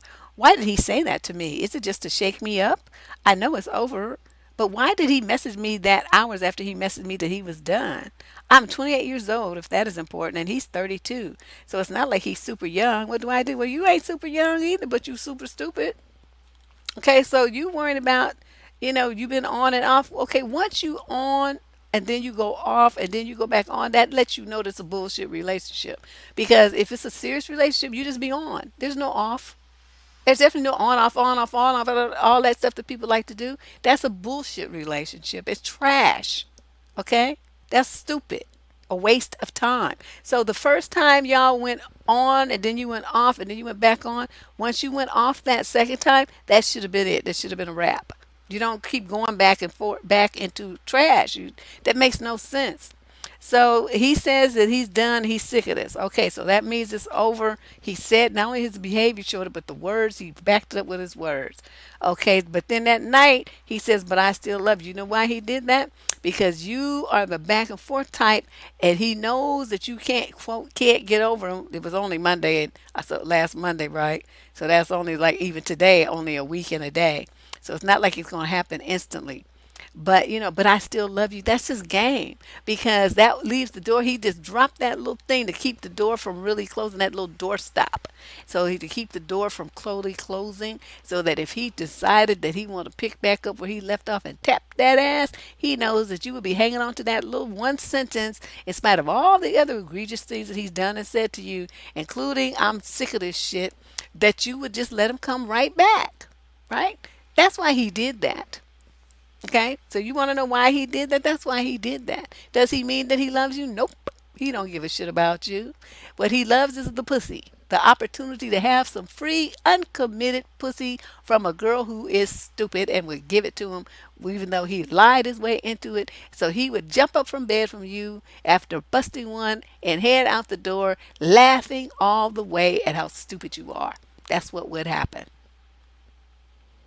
You know? You want to know why? Okay. He's on dating apps. He's talking to other girls. I mean, nothing about this is shows that this man's serious about you. Why you even wasted the time writing this letter to inquire about what he's thinking shows that you need something to do. You need a hobby. You need a second job. You need to go back to school. You need to do something with your time because this don't make no sense. Let's move on. Female, 26 to 30 from Clinton, Michigan. Oh, we had well, I don't know if it was this Michigan. It was Clinton somewhere. I remember because I said, oh, that's my brother's name. I need advice about how to tell my FWB that I want something more without it sounding like a threat. I just can't do it anymore. For about 9 months, I have been FWB with a really great friend. He's 28 and I'm 26. Before the eggplant, we were friends for 4 years. I was also a V before our FWB arrangement. Okay. I felt comfortable finally having eggplant without the pressure of a relationship. I was feeling very frustrated at a lack of intimacy, and as a 26-year-old woman, I wanted a sexual identity and experience. I'm including this to say that I wanted something fun and casual. But the ironic thing is, I'm tired of being casual, and it's not even that casual anymore. The reason I didn't want a relationship because I move often for work. We work together, so he moves often too. I moved 3 months ago, yet every 2 to 3 weeks we meet each other halfway, about a 2.5 hour trip, and spend the weekend together. Or if it's a special occasion, one of us will travel the entire way 4 to 5 hours. 3 times now we went to the same business conference and shared a room. We also talk every day. But it also hurts if the occasion is too special, like a birthday or major holiday, he's silent. And I've known him long enough to know when he's avoiding me. We don't have to be official lovers for me to be upset that we talk daily, just not on my birthday. And there's the fact that he always asks if I've met someone else. The answer is no. In all honesty, he's so much work that I barely have time. Hence my dilemma. I can't divorce my romantic feelings from the eggplant. I'd be lying if I said I was traveling every other weekend just for eggplant. I do it because I want to see him, but I'm tired of it now. I want something more, and I'm starting to only want it within a relationship so I don't have to play this balancing game. I know how that sounds, like I'm giving an ultimatum, and maybe I am, but the truth is that it doesn't have to be with him. Don't get me wrong, it can be with him, and I would like it to be with him, but if I have to find someone else, I will. And if not, then I'd rather have no one at all than this back and forth. I just really don't know how to tell him this without coming across as someone threatening him into or out of a relationship. If he says yes, then that's a sucky way to start a relationship. What do I do? Oh, God damn it. Nothing he does then is going to satisfy you. You just, this is stupid. Okay? Either you want it with the man or you don't. So you all over the place. And then try to say, well, but then if he says yes, that's a sucky way to do. But you just said in the paragraph above that you would, it can be with him and you wouldn't like it to be with him. Make up your goddamn mind. What do you want? Okay, then go after it. Stop being stop being silly and hiding. All you have to do. Let me give you a script. This is what you're gonna do. You're gonna when next time you talk to home skillet, you're gonna say this. This has been going on for I don't know however many years and stuff, and say, I'm at the point now where I want to either have a relationship or just be single. So this right here, that what we're doing right here, this has to stop. Now, you're not trying to force him into anything. You're making I statements because you're talking about what you want for yourself. There's no argument there. There's nothing he can blame. It's not an ultimatum. You're saying, look, this is not working for me anymore. I don't want this. So I do, though, want a relationship or I want to be single. I'm not sure, but it's going to be one of those. This option B is off the table. So then he has to decide, say, but it's you, and this is what you don't give it to him like it's an ultimatum. You say, so I want to just, let you know that because, it just doesn't seem fair to just, dump this whole situation without, explaining myself. So, this is where I am. I'm not blaming you or anything. It's been great. I've had some wonderful times with you, great memories with you. It's been really fabulous to have a lot of fun. You're a great guy. But this is something, I don't want to do this anymore. So I'm going to hang up now. And, I guess maybe I'll see you around or something. And that's it. Okay, that's it. That's all you have to do. So you're going to talk about what you want. You're not going to say, and I want you to do this, and you better do that, and you can't. This, just it's not about him. It's about you and where your head is and where your heart is and what you want going forward in life for yourself. Okay, so there's no argument there. There's no blaming him. There's no pressuring him. You're not asking him for nothing. You're just telling him what you're not going to do anymore because it's not what you want. Okay? So you think of a way to word that, and then that's how you talk to him. Well, he was serving her needs before, but she just changed, her needs changed. And that's what happens. I mean, that even happens in a marriage. Your needs change. So that in itself is nothing unique or, shocking and surprising or anything like that. The issue becomes, do you have enough gumption to communicate your position clearly and own it? Okay, not this, well, I think, or, this, I might, that weak questioning kind of way that women talk. You make some definitive statements that tell him exactly where you are in your life and what you want for yourself going forward, and then you do that. Okay? Yeah, well, yeah, she is. That's why I said you need to make up her goddamn mind what you want, because you just all over the place here.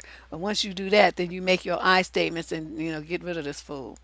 Question number 17. This is a female in the 36 to 40 age group from Blackwood, Wales. Ooh, never heard of it. My partner and I have been together for 15 years and we bought our first house last year. Why do women keep doing this? I've noticed that the house has become a trigger for arguments. We have very different decor tastes, and the only way to get around this is to split the rooms up. So he chooses the decor for his, and I do mine. He never buys anything for the house unless it's a big ticket item. Now, the issue is, he says that I should ask him for his opinion before I buy anything that isn't a consumable. Like I bought a doormat, and he wasn't happy because I didn't ask him what he thought first. Are you fucking kidding me? Yesterday I bought a tiny storage unit for £10 to go in the cupboard under the stairs to put cleaning products in, which he never uses. But he kicked off because I didn't ask him first. I don't dare put the unit in there now. I bought a toilet brush and maybe I should have asked him first. It wouldn't be so bad if he bought stuff. Basically, if I don't buy it, we don't have it, but then he makes me feel guilty for buying it. It's just it's just little bits to improve the house, but I feel like I'm being controlled in some way. He says the house belongs to both of us, so we both need to discuss these things. Am I right to feel so sad about it? No, you're not supposed to get sad. You're supposed to cuss this bitch ass out. He ain't buying nothing, right? But he want to dictate what you buy. That's what you're supposed to tell him. I'm buying the shit with my goddamn money. I'm not married to you. I wouldn't marry you. What we do is co-own a house. I live here too, so that means 50% of this square footage is mine. 50% of these walls is mine. 50% of these floors is mine. 50% of these stairs is mine. So anything I put in this house, half of it is mine, and I'm going to decorate it the fucking way I want to. If you don't like it, then you go buy everything. You spend your money, but you don't want to do that. You just want to tell me what I buy so you can criticize and stuff. I don't give a fuck what you think. I don't give a shit what you want to say, what you say either. Okay? So if you really give a fuck that much about it, then you take your happy ass to the store and you buy the bookshelves and the sinks, the toilet scrubbers and plungers and the towels and the sheets and everything else. You buy it then. Spend your money. You ain't buying shit. I refuse to live in a house that looks like some homeless encampment. I'm not going to do that. So I don't want to hear your shit. Don't say shit else to me about what I buy in this goddamn house. I'm going to buy some shit that I like since I'm spending my money. He, Gordon Ramsay, I don't know what the fuck he's trying to do. But the main thing is I wouldn't give a shit what he said. You giving him too much power. But now I wouldn't dare put it on it. You supposed to go get another one and put two. That's what you're supposed to do. Listen up there saying I'm not gonna put one. No, let's put two, three, whatever number will fit under the stair. You gonna fill that space up with the shit that he don't like. Since he don't use the cleaning products anyway, what the fuck is he trying to regulate for? He ain't gonna lift a finger. Girl, you better than me. I would wear him out. I would wear. Yeah, I would have never done this. I mean, these women buying these houses with these clowns that they just shacking up with. I don't understand that. All that investment in a mere situation with some clown you dating, and he's a knucklehead anyway. You know me, I'm not like to be okay. Well, this is how we're gonna. Either I'm gonna buy the shit that I want, you gonna buy the shit I want, or you gonna buy me out. Which one is it? Because you buy me out, then you can have this house and all this shit up in here. I don't give a fuck. And I would go buy a house that I like and I'll decorate it exactly the way I goddamn well please. And you won't be here. Now, those are your three choices. Which one do you want? Fucking asshole. See what he says. Come at him like that. It's only choice A, B, or C, motherfuckers. Pick one. Question number 17.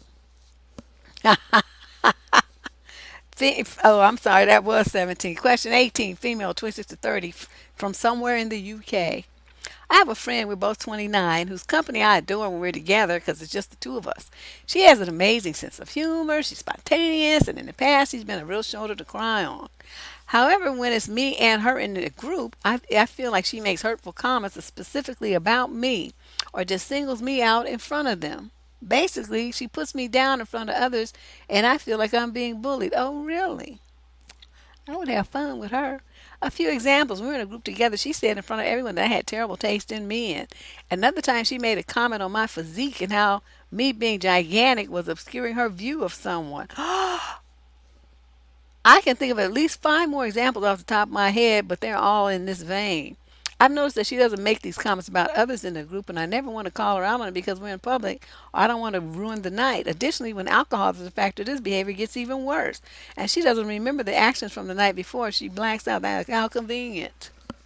I'm at the end of my rope, crying as I'm writing this. I feel like I have to walk on eggshells with her in the presence of others, so I didn't call it out for something seemingly obscure. And I feel tired after our interactions. I don't feel tired with other relationships by contrast. What should I do, or what would you have done? I'd also like some insight into this kind of behavior to try and understand it better. If you or any of the ladies can offer advice on that, i.e., why change so drastically in a group? You think she doesn't like me, whereas her behavior when we're alone is almost adoration. I feel like I'm being slightly bullied, but I don't know if that's a bit dramatic. I don't want to downplay my personal feelings. I don't wish to give up on our friendship just yet, but want to tell her this is unacceptable and makes me feel diminutive. I've mentioned it a few times before, but just in response to an incident. I want to call it out as a pattern of behavior now. Well, you know what you're only going to do? You're going to have to clown her. Now, see, this is what it's so, so let me just, how you asked me how I would have done it, and I'm going to tell you, okay? We're in a group together. She said in front of everyone that I had terrible taste in men. I don't know her, but I'm sure she's had some fucked up relationships too. So that would be the time to say, "Was you want to? Are we gonna talk about people's past now? Let's talk about yours." And I would read her ass, and I would talk about all the time she got played, and all the stupid shit she did for love, and how she chased men, and how she cried when so and so cheated on her. I would just say all kind of shit. That's what we doing, right? You have terrible taste in men. Let me tell you how yours is 10 times worse. Okay, so that's what, see, when people start that kind of stuff, trying to, like, she's trying to make herself look better at your expense. What you have is a friend with extremely low self esteem who's actually envious of you. So she's trying to make herself build herself up by putting you down. Do you understand what's going on? So that's why you have to break her off a piece. So she's going to be trying to make you feel bad. You just break her down to the lowest common denominator and you clown like there's no tomorrow. So, and I like, once she opened that door, I'm going to go on. I'm going to cabbage patch my way on through it. Nay, nay, and all of that. And I'm going to just make myself a party through that door that she opened. And I'm going to stay there dancing for a minute on her nerves. Okay, so now, so then she says that you being gigantic was obscuring her view of someone. It's like, bitch, like your legs don't work and you can't move around me. You must need glasses. I don't see what you trying to say. I'm so big that you can't see. Is that what you trying to say? You dumb hoe. I don't know. Who knows what I would say? There's just no telling. Because you didn't say what her body looks like. So, that would be the time to talk about her cellulite, her fat rolls, her jelly belly, whatever. Whatever this is, the thing about herself that she doesn't like, that's when you take out your pen and you say, okay, let's see. Doesn't like her hair. Check. You talk about her hair. Thinks her nose is too big. Check. You talk about that honker on the middle of her face. Thinks her lips are too thin. Check. You talk about the slits in her face. Her booty's too flat. Yep. Pancake ass. Just go down the list. Everything that she doesn't like about herself, because you're her friend, so you know all these things. So the fact that she, like I said, she opened that door, I'm going to dance my way through it, and I'm going to keep that door open, and I'm going to just clown you. Don't do that. That would be the wrong thing to do to Deborah, because I'm going to make you be very sad that you tried that trick. Okay? It would be like rolling through the dozens on your ass. So that's what you need to do to her. You've been friends for all these years, so you know her weaknesses. Use it against her like she's trying to do you. Clown her ass into oblivion. No, no, you can't do that. You cannot cut them off yet. You don't. That's not how you do it. First, you fight fire with a flamethrower. I done told y'all. You don't just go away quietly. If anybody's gonna go away quietly, it's gonna be them. Okay, you don't do that, because doing that makes it, you have conceded the battle. You look like a weak bitch when you do that. You don't just cut them off until you break them down. Then you cut them off. Okay, when they're like in pieces on the cement, you spit on them and then you cut them off. Okay, you don't just let them be cut off, it's still in one piece. You will never hear me deliver that message. You got a bitch in your life acting a fool, you break her down. Okay? You do everything that you can to hurt her fucking feelings, all of them. Every last one of them. And in front of everybody, like she's trying to do you. Act a complete bitch and show her how it's done, son. Because she obviously she a minor leaguer. I got a PhD in bitchery. Let me show you how to do it. So that's what you do. Okay, let's move on. Question 19, male, 30 to 36 from Las Vegas, Nevada. Hello again, Miss Cooper. I wrote you a few months ago for advice on how to get my wife back. I'm the man who stupidly cheated on my wife with a family friend and got her pregnant. Oh, remember him? You guys remember him? My wife was devastated when she found out, left me, then said she would not co-parent our 3-year-old daughter with me after the divorce. You advised me to seek counseling to confront the real reasons why I decided to cheat on my wife, which I did. Good job. I can't wait to see what they said. My therapist worked with me to dig down deep and be honest with myself, which was a bitter and painful experience. Because of that, I can say the real reason I cheated was because I thought I would get away with it, even if my wife found out. That's the bottom line for most of them. Growing up with all the men in my family and those I knew, they all cheated on their wives and their wives stayed. So I foolishly thought mine would do the same because she loved me and we had a child together. I thought I could have my cake and eat it too, but I was so wrong. I did not realize my wife is a woman who has tremendous self-love and strong boundaries. Are you guys hearing this? Are you guys ladies listening to this? My wife is a woman who has tremendous self-love and strong boundaries, which allowed her to bounce from our relationship with no hesitation.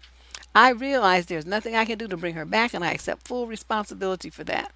The problem is our daughter. She has been with me for the past 6 weeks and is crying for her mother.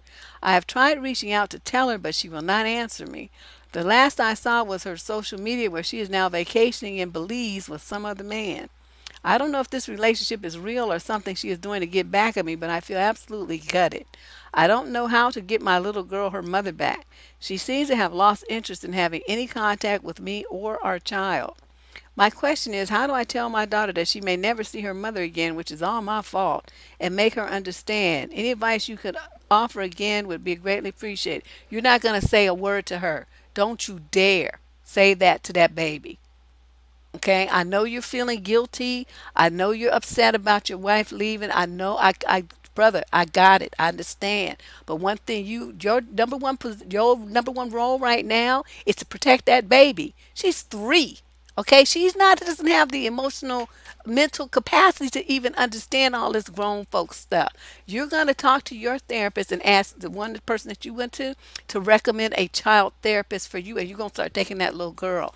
At 3, they mostly do play therapy, but the confusion that she feels and the rejection and abandonment that that baby is feeling right now has to be addressed in a way that her little self can communicate and understand.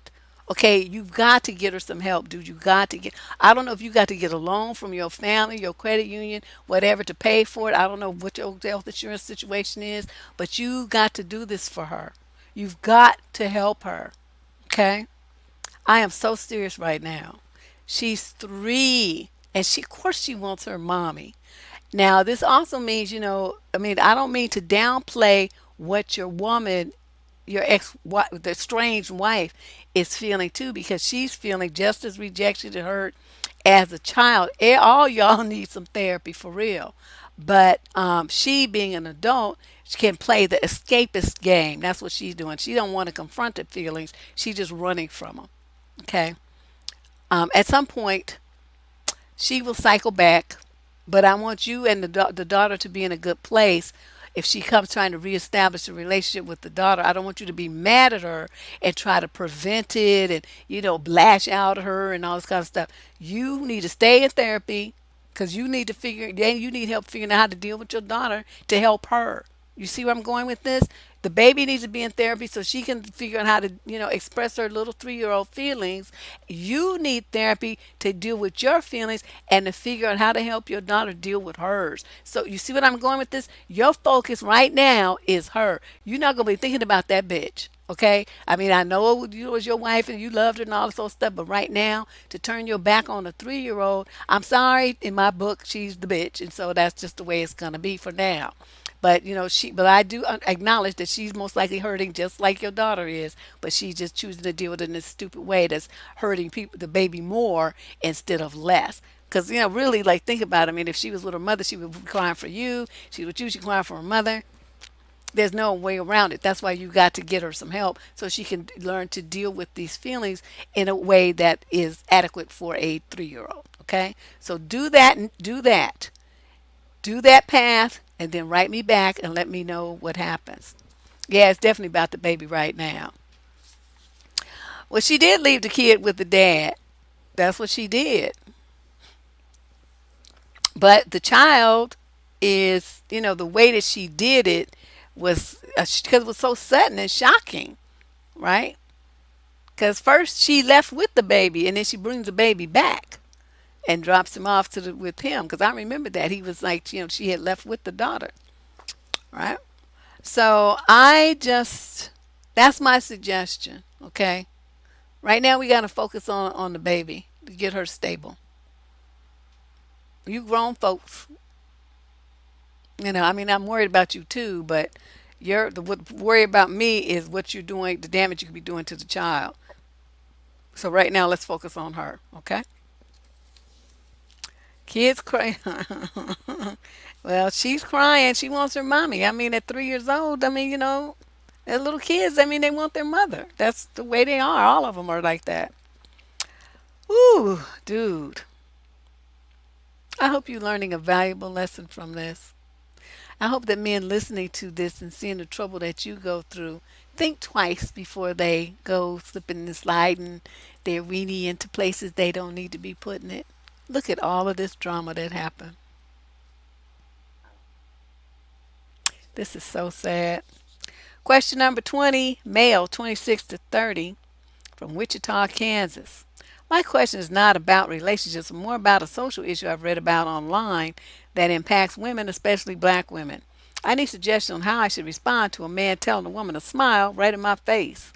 I'm 28 and white and volunteer at a carousel at a public park on some weekends, taking tokens, making sure people are getting on the ride safely, starting the carousel, and watching as it goes to make sure people are being safe. Yesterday, I volunteered with an older man in his early 70s who is black. Normally, while the ride is going, he waves at the kids and says, "Wave and smile" in a friendly way. But yesterday, a young black woman, mid 30s, got on the ride with 2 little kids, and I assume her boyfriend or husband. This time, before the ride even started, my fellow volunteer pointed directly at this lady and said, "You need to smile." He lost his mind. I internally cringed, but I didn't say anything. I was a few yards away and was still taking tokens. Now, a day later, it still bothered me. I wish I had said something. What would you do or have done, Deb? What should I do if a similar thing happens again? Um, this is interesting. Okay, first of all, let me congratulate you on being another socially aware young man who has empathy and who is observant and sees things and fucking gets it. Okay, so you get a round of applause just on that alone. But this is not anything. Okay, Deb. What Deb would do and versus what a normal person would do are two completely different things. Because I would have yanked him aside and said, "What the fuck are you doing? You don't be telling nobody to smile. What? That's sexual harassment, motherfucker. You don't do that. Keep your mouth closed. We're here to make sure people on the ride. You don't be giving people orders about what to do with their face. That's not your job." Okay, that's what I would have said. But for you, who was young and opposite, I mean, a different nationality, and this man's like three times your age or something. This is what you're gonna do. You guys have a manager, supervisor, somebody who's responsible for you. You go to that person and you relay the story to them, and ask that person to please talk to him about sexual harassment policies for the park. This, whatever the concession, whatever it is, whatever the company you guys are volunteering for, agency, governmental office, whatever it is, I'm sure they have a written sexual harassment policy. Since he's singling out women and he's singling out black women that you have noticed this, then this becomes a point of contention and a violation of written sexual harassment policies. That he's an old dude, so he was like bumbling around before sexual harassment stuff was really popularized. So he needs to get a wake up call. So have the supervisor say, "I'm really uncomfortable. He's making the women uncomfortable. This is the kind of thing, like, where does he get off thinking he can tell people what to do with their face? And he's only doing this to women.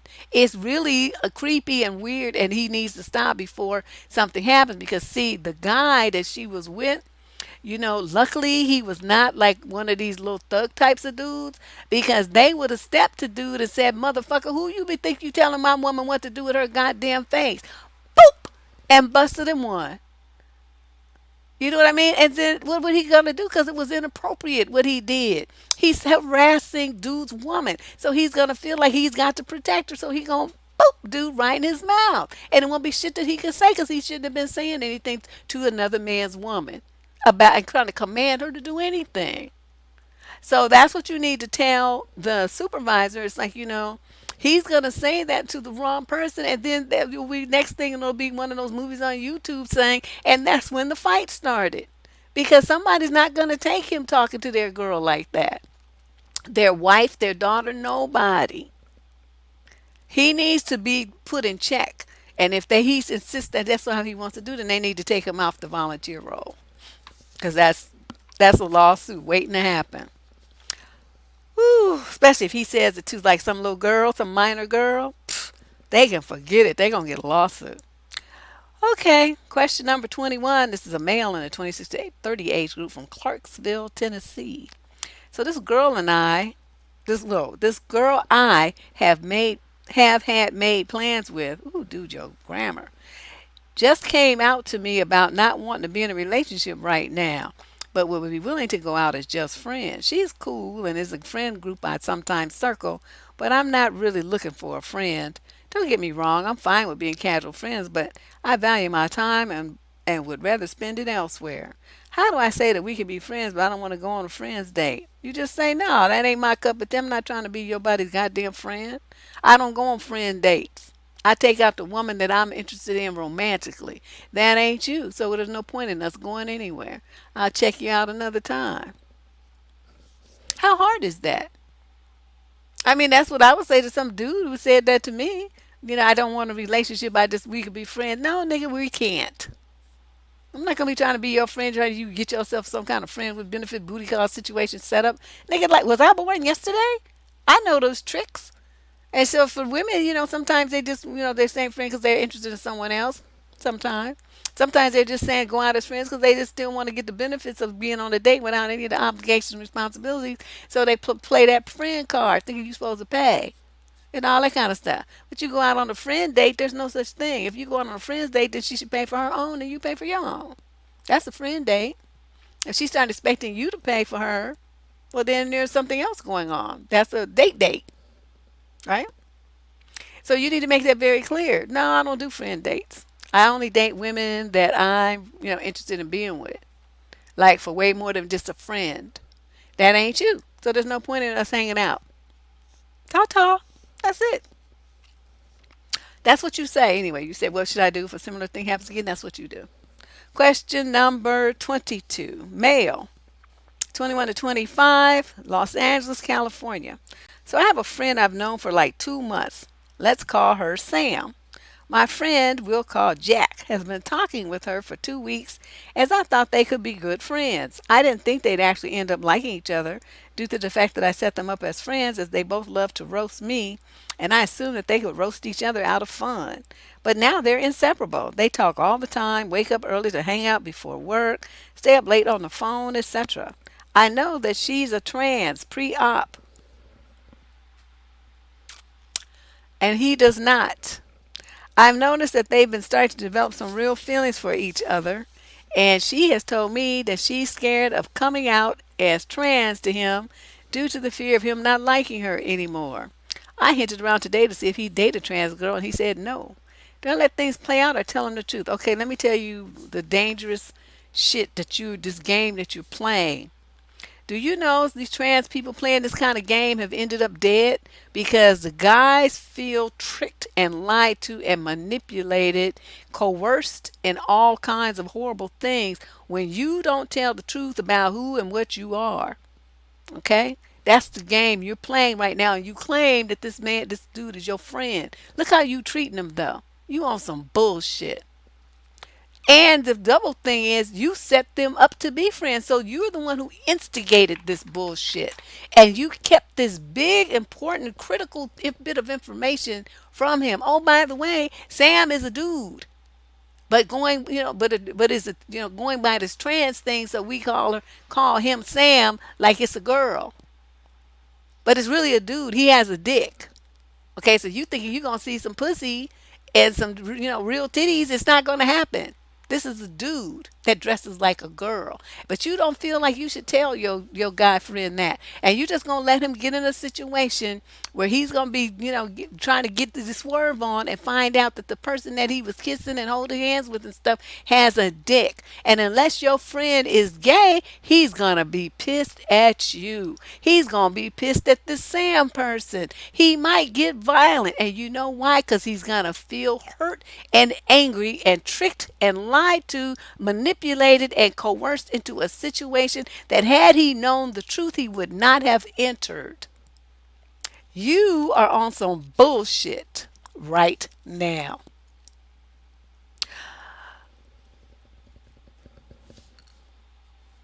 The world doesn't need enemies when they have alleged friends like you. And you just sitting there writing me thinking this shit is funny. But would you date a trans? You're getting a big kick out of this, out of tricking and lying to him. This is what I see in your future. That's what I see. You gonna tell him, and he's gonna kick your ass. And then he's not gonna be friends with you. He's gonna block you, and he's gonna block Sam, and he's gonna go on with his life and never to speak to either one of you lying, manipulative motherfuckers again. Cause ain't neither one of you being real with him.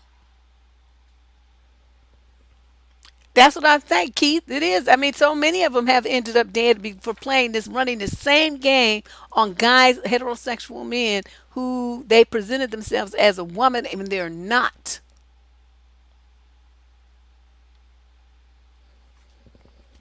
You don't know what he knows, can't hide. We don't go by that. We don't come up with assumptions. I've told you guys that before. We don't get in our imagination about what coulda, woulda, shoulda, and coming up with scenarios that are not presented in the letter. The letter writer himself is the one who knows that the guy doesn't know. Okay? No, it's not probably. We're not going to even do that because that's conjecture. Like I said, I don't notice I don't do that. I've never done that. I stick to what's in the letter. So we don't know you. You don't have no magical super cap. You don't know what nobody's thinking other than yourself. But I do know this. This guy obviously thinking he's getting to know a girl. He's liking Sam. Right? They're giggling on the phone and all this kind of stuff. So unless Sam has said, oh, by the way, I'm a dude. I haven't had my dick chopped off yet, but I'm presenting myself as a woman, but I'm really not one. So that the guy understands what's going on and what he's involving himself with. That's how you be like upfront and be authentic with your shit.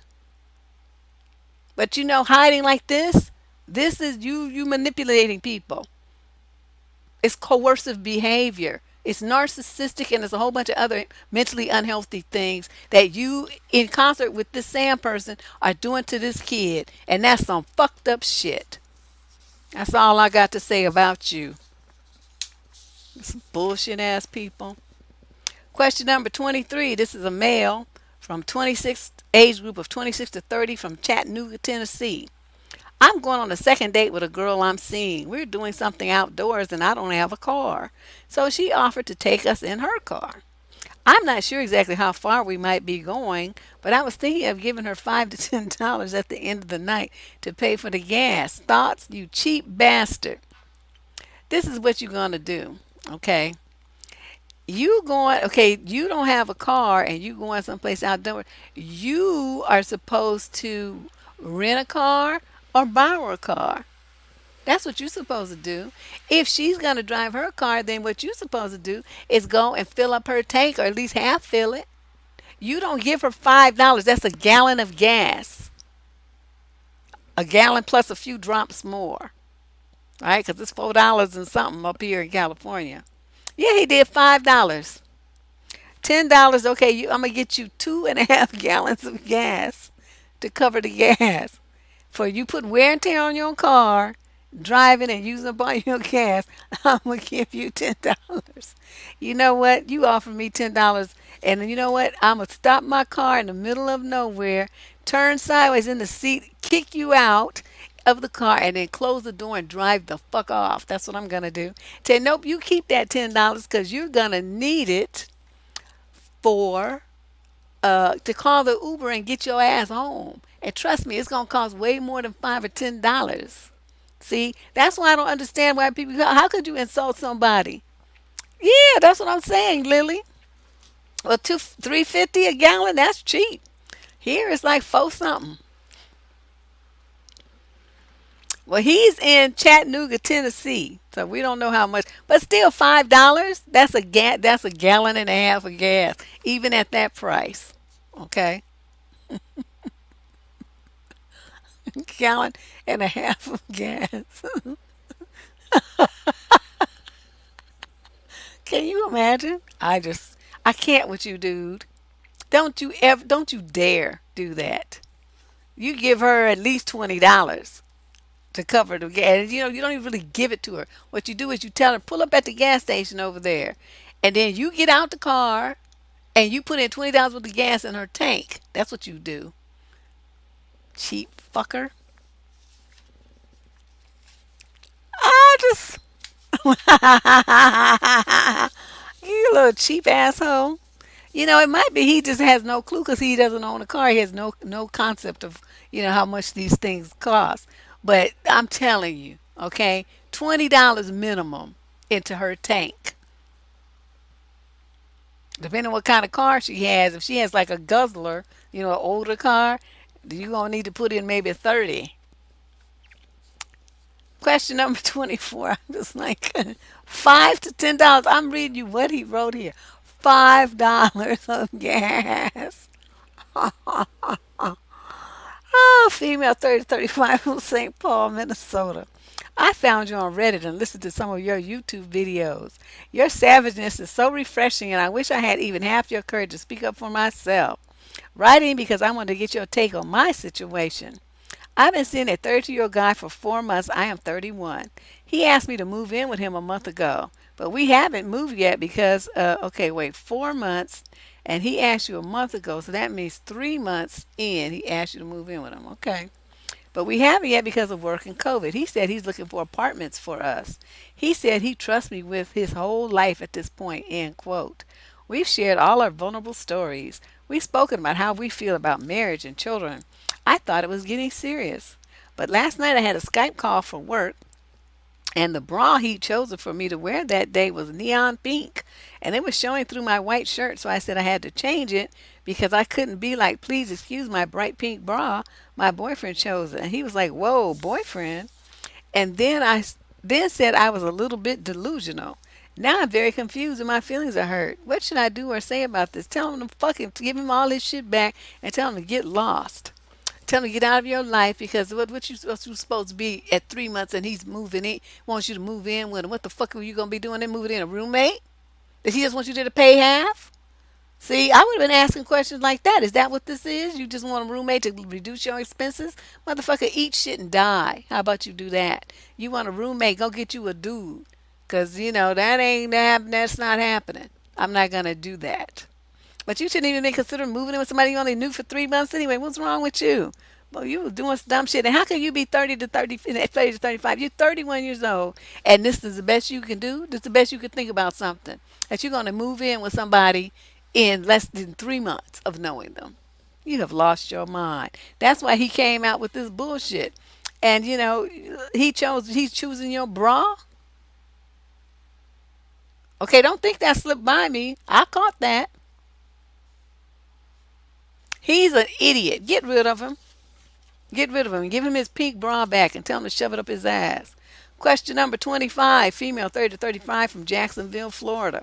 A guy I started dating 3 months ago just began to slowly change after we began having arguments. I know I'm not perfect, but I'm an easygoing person and a fair communicator. We had not spoken to each other for 8 days after our last argument when he hung up in my face. He was supposed to come over yesterday so we could discuss issues face to face as over the phone never works. And I had reflected pretty well and basically came up with a game plan. Okay, you doing all this for a dude you just started dating 3 months ago. Okay.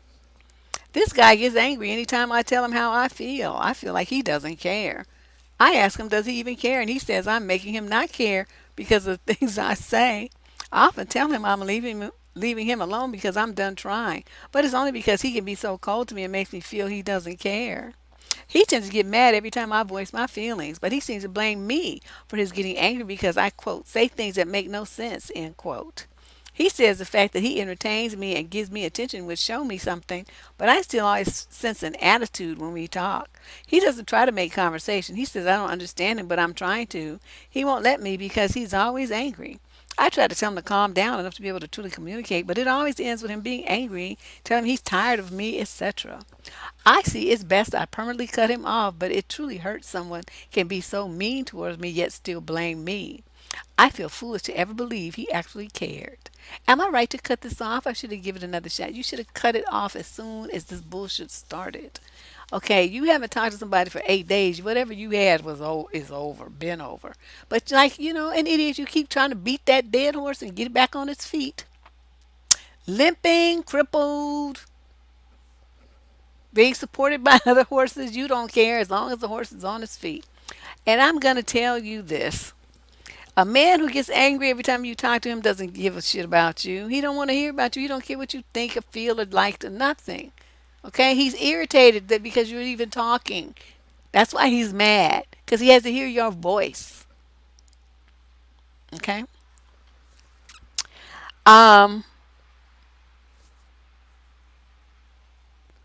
he says you're making him not care because of the things you say. You sound like a bugaboo, like a nag. You just want all this communication and shit. Do you know how exhausting it is to be somebody who always want to be communicating? Sit down somewhere, shut up and relax, read a book or something. Talk to some of your friends, play a video game, leave me alone. That's what most men want, you to just be left alone. They're not trying to have all this different conversation about feelings all the damn time. I'm a woman and even I get sick of that shit. I don't want to talk about feelings all the time. I don't care what you think. 99% of the time, I don't care what you feel either. I just be real blunt and tell the dudes. I don't really care about that. You need to go talk to your shrink or your mama or somebody. Maybe your baby mama cares what you feel, but it's not me. So see, dude has my attitude, and so you pressing him to be, you keep voicing your feelings. He doesn't give a shit about your feelings. So that's why he says I'm sick of this shit, and he's just tired of hearing it. So what you need to do is just accept that this horse is dead. Okay, do the last rites thing, sprinkle some holy water and whatnot, and go on to the next fool. Because your understanding of what it takes to have a relationship is very, very poor, judging by this letter. And it would seem that you're just going to go from one bad relationship to another until you get a real good handle on how to really communicate with men and how to read signs of behavior and what they mean. You're looking for words. His actions already showed you he had already deuced out months ago. Okay. Then the final letter. Before I do that, let me tell you guys, show you guys something. This is what we're going to be doing on Sunday. I haven't put the show page up yet, but this is what the conversation is going to be on Sunday. The show will start at 4:30 p.m. and it's pretty scary to look at all the statistics and everything that has to do with women, especially black women, and dating. It's like you take your life in your hands every time you be in a relationship. It's just unfucking believable when you look at the realities of what's going on with sisters and brothers in relationships. So that's what I'm going to be talking about on Sundays. I hope you guys can check it out. Make sure that you are a subscriber to the channel and hit that instant notification bell so that you can get the notification of when the show uh, when the show starts. Okay? So that's Sunday at 4:30. All right? So let's finish up by enjoying the last letter for today. We had 26 letters on What the Fuck Tuesday today.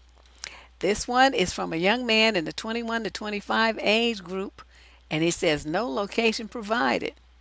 So I asked a girl I know from college out on a date, and she said yes. However, the next morning she texted me and said that my friend also asked her on a date because he had no idea that I did. So she said she thinks the best thing to do is for us to forget this happened because she doesn't want to get in the way of my friends and mine's relationship. So what do I do now? Oh, dude, you don't have no Mac at all. You don't have no Mac. This is what you were supposed to do. You're supposed to text it back and say, baby, baby, baby, baby, baby, please, baby, baby, please, like Mars Blackman. And you say, what does that have to do with anything? I asked you out first, and you said yes. So the correct thing to do would have been to tell dude, I'm going out, I'm already accepted a date with such and such. So thank you, but no. So, you gonna try to put me on ice because of him? Did you not like me? Isn't that why you said yes? Because you want to go with me? So that means I'm your choice, girl. You chose me. So now you can't unchoose me because of some other man. Because this is the kind of thing like, he don't own you, neither do I. You made a choice, and your choice was me. I already got everything planned. I'll pick you up at such and such a time. That's what you do. You don't let her just throw you to the curb like that. You insist that you got the date and she gonna go. And then whatever you was gonna do, you double the ante. That's what you do. And you also let her know there's nothing here that you would put yourself in the middle of. We have a very good understanding. And amongst all men, it's like may the best man win. So don't ever think that you have the power to get in the middle of anything. That ain't you. You are going out with me. I will pick you up at 7 on Saturday. Look cute. Talk to you later. That's all. Let you. I mean, as a woman, if some dude told me this, that's how I would come at him. So just flip it around. I'm just saying that would instantly went into Mac mode. Like, oh, hell to the nah. You ain't gonna push me aside because some monkey come lately gonna try to slide in there and throw salt in my game. No, no, no. So, and she feels like he didn't know that you asked her out. I think he did.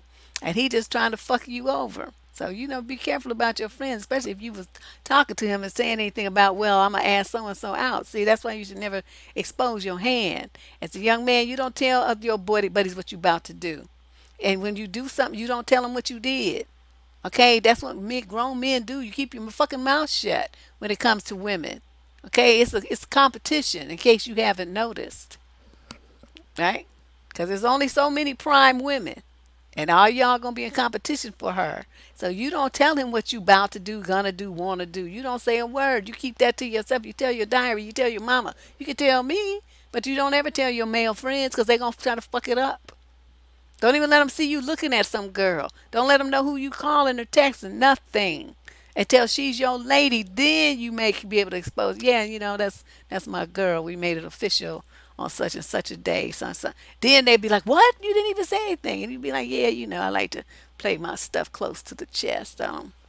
Like to do that." And then you don't tell them what we kissed, we went to first base, I touched her boob, and all that childish shit that young dudes do. If you do that, you're trash, and no woman will ever respect you. You're stupid. You don't go around telling people what you did.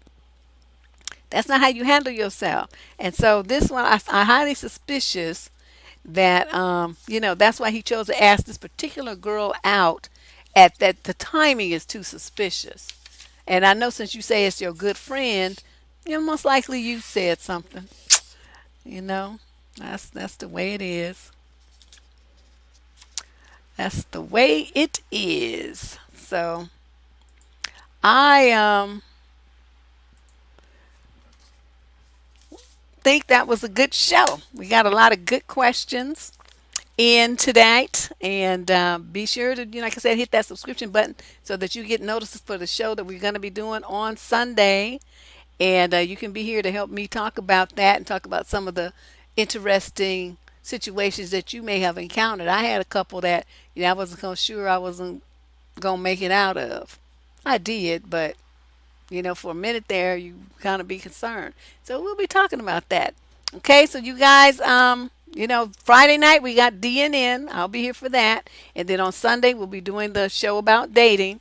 So I will see you all on Friday night. Okay, if you want to, you can catch me on Clubhouse tomorrow. I'll be there having a little conversation. But whatever. I'll see you definitely here on Friday. Talk to you later.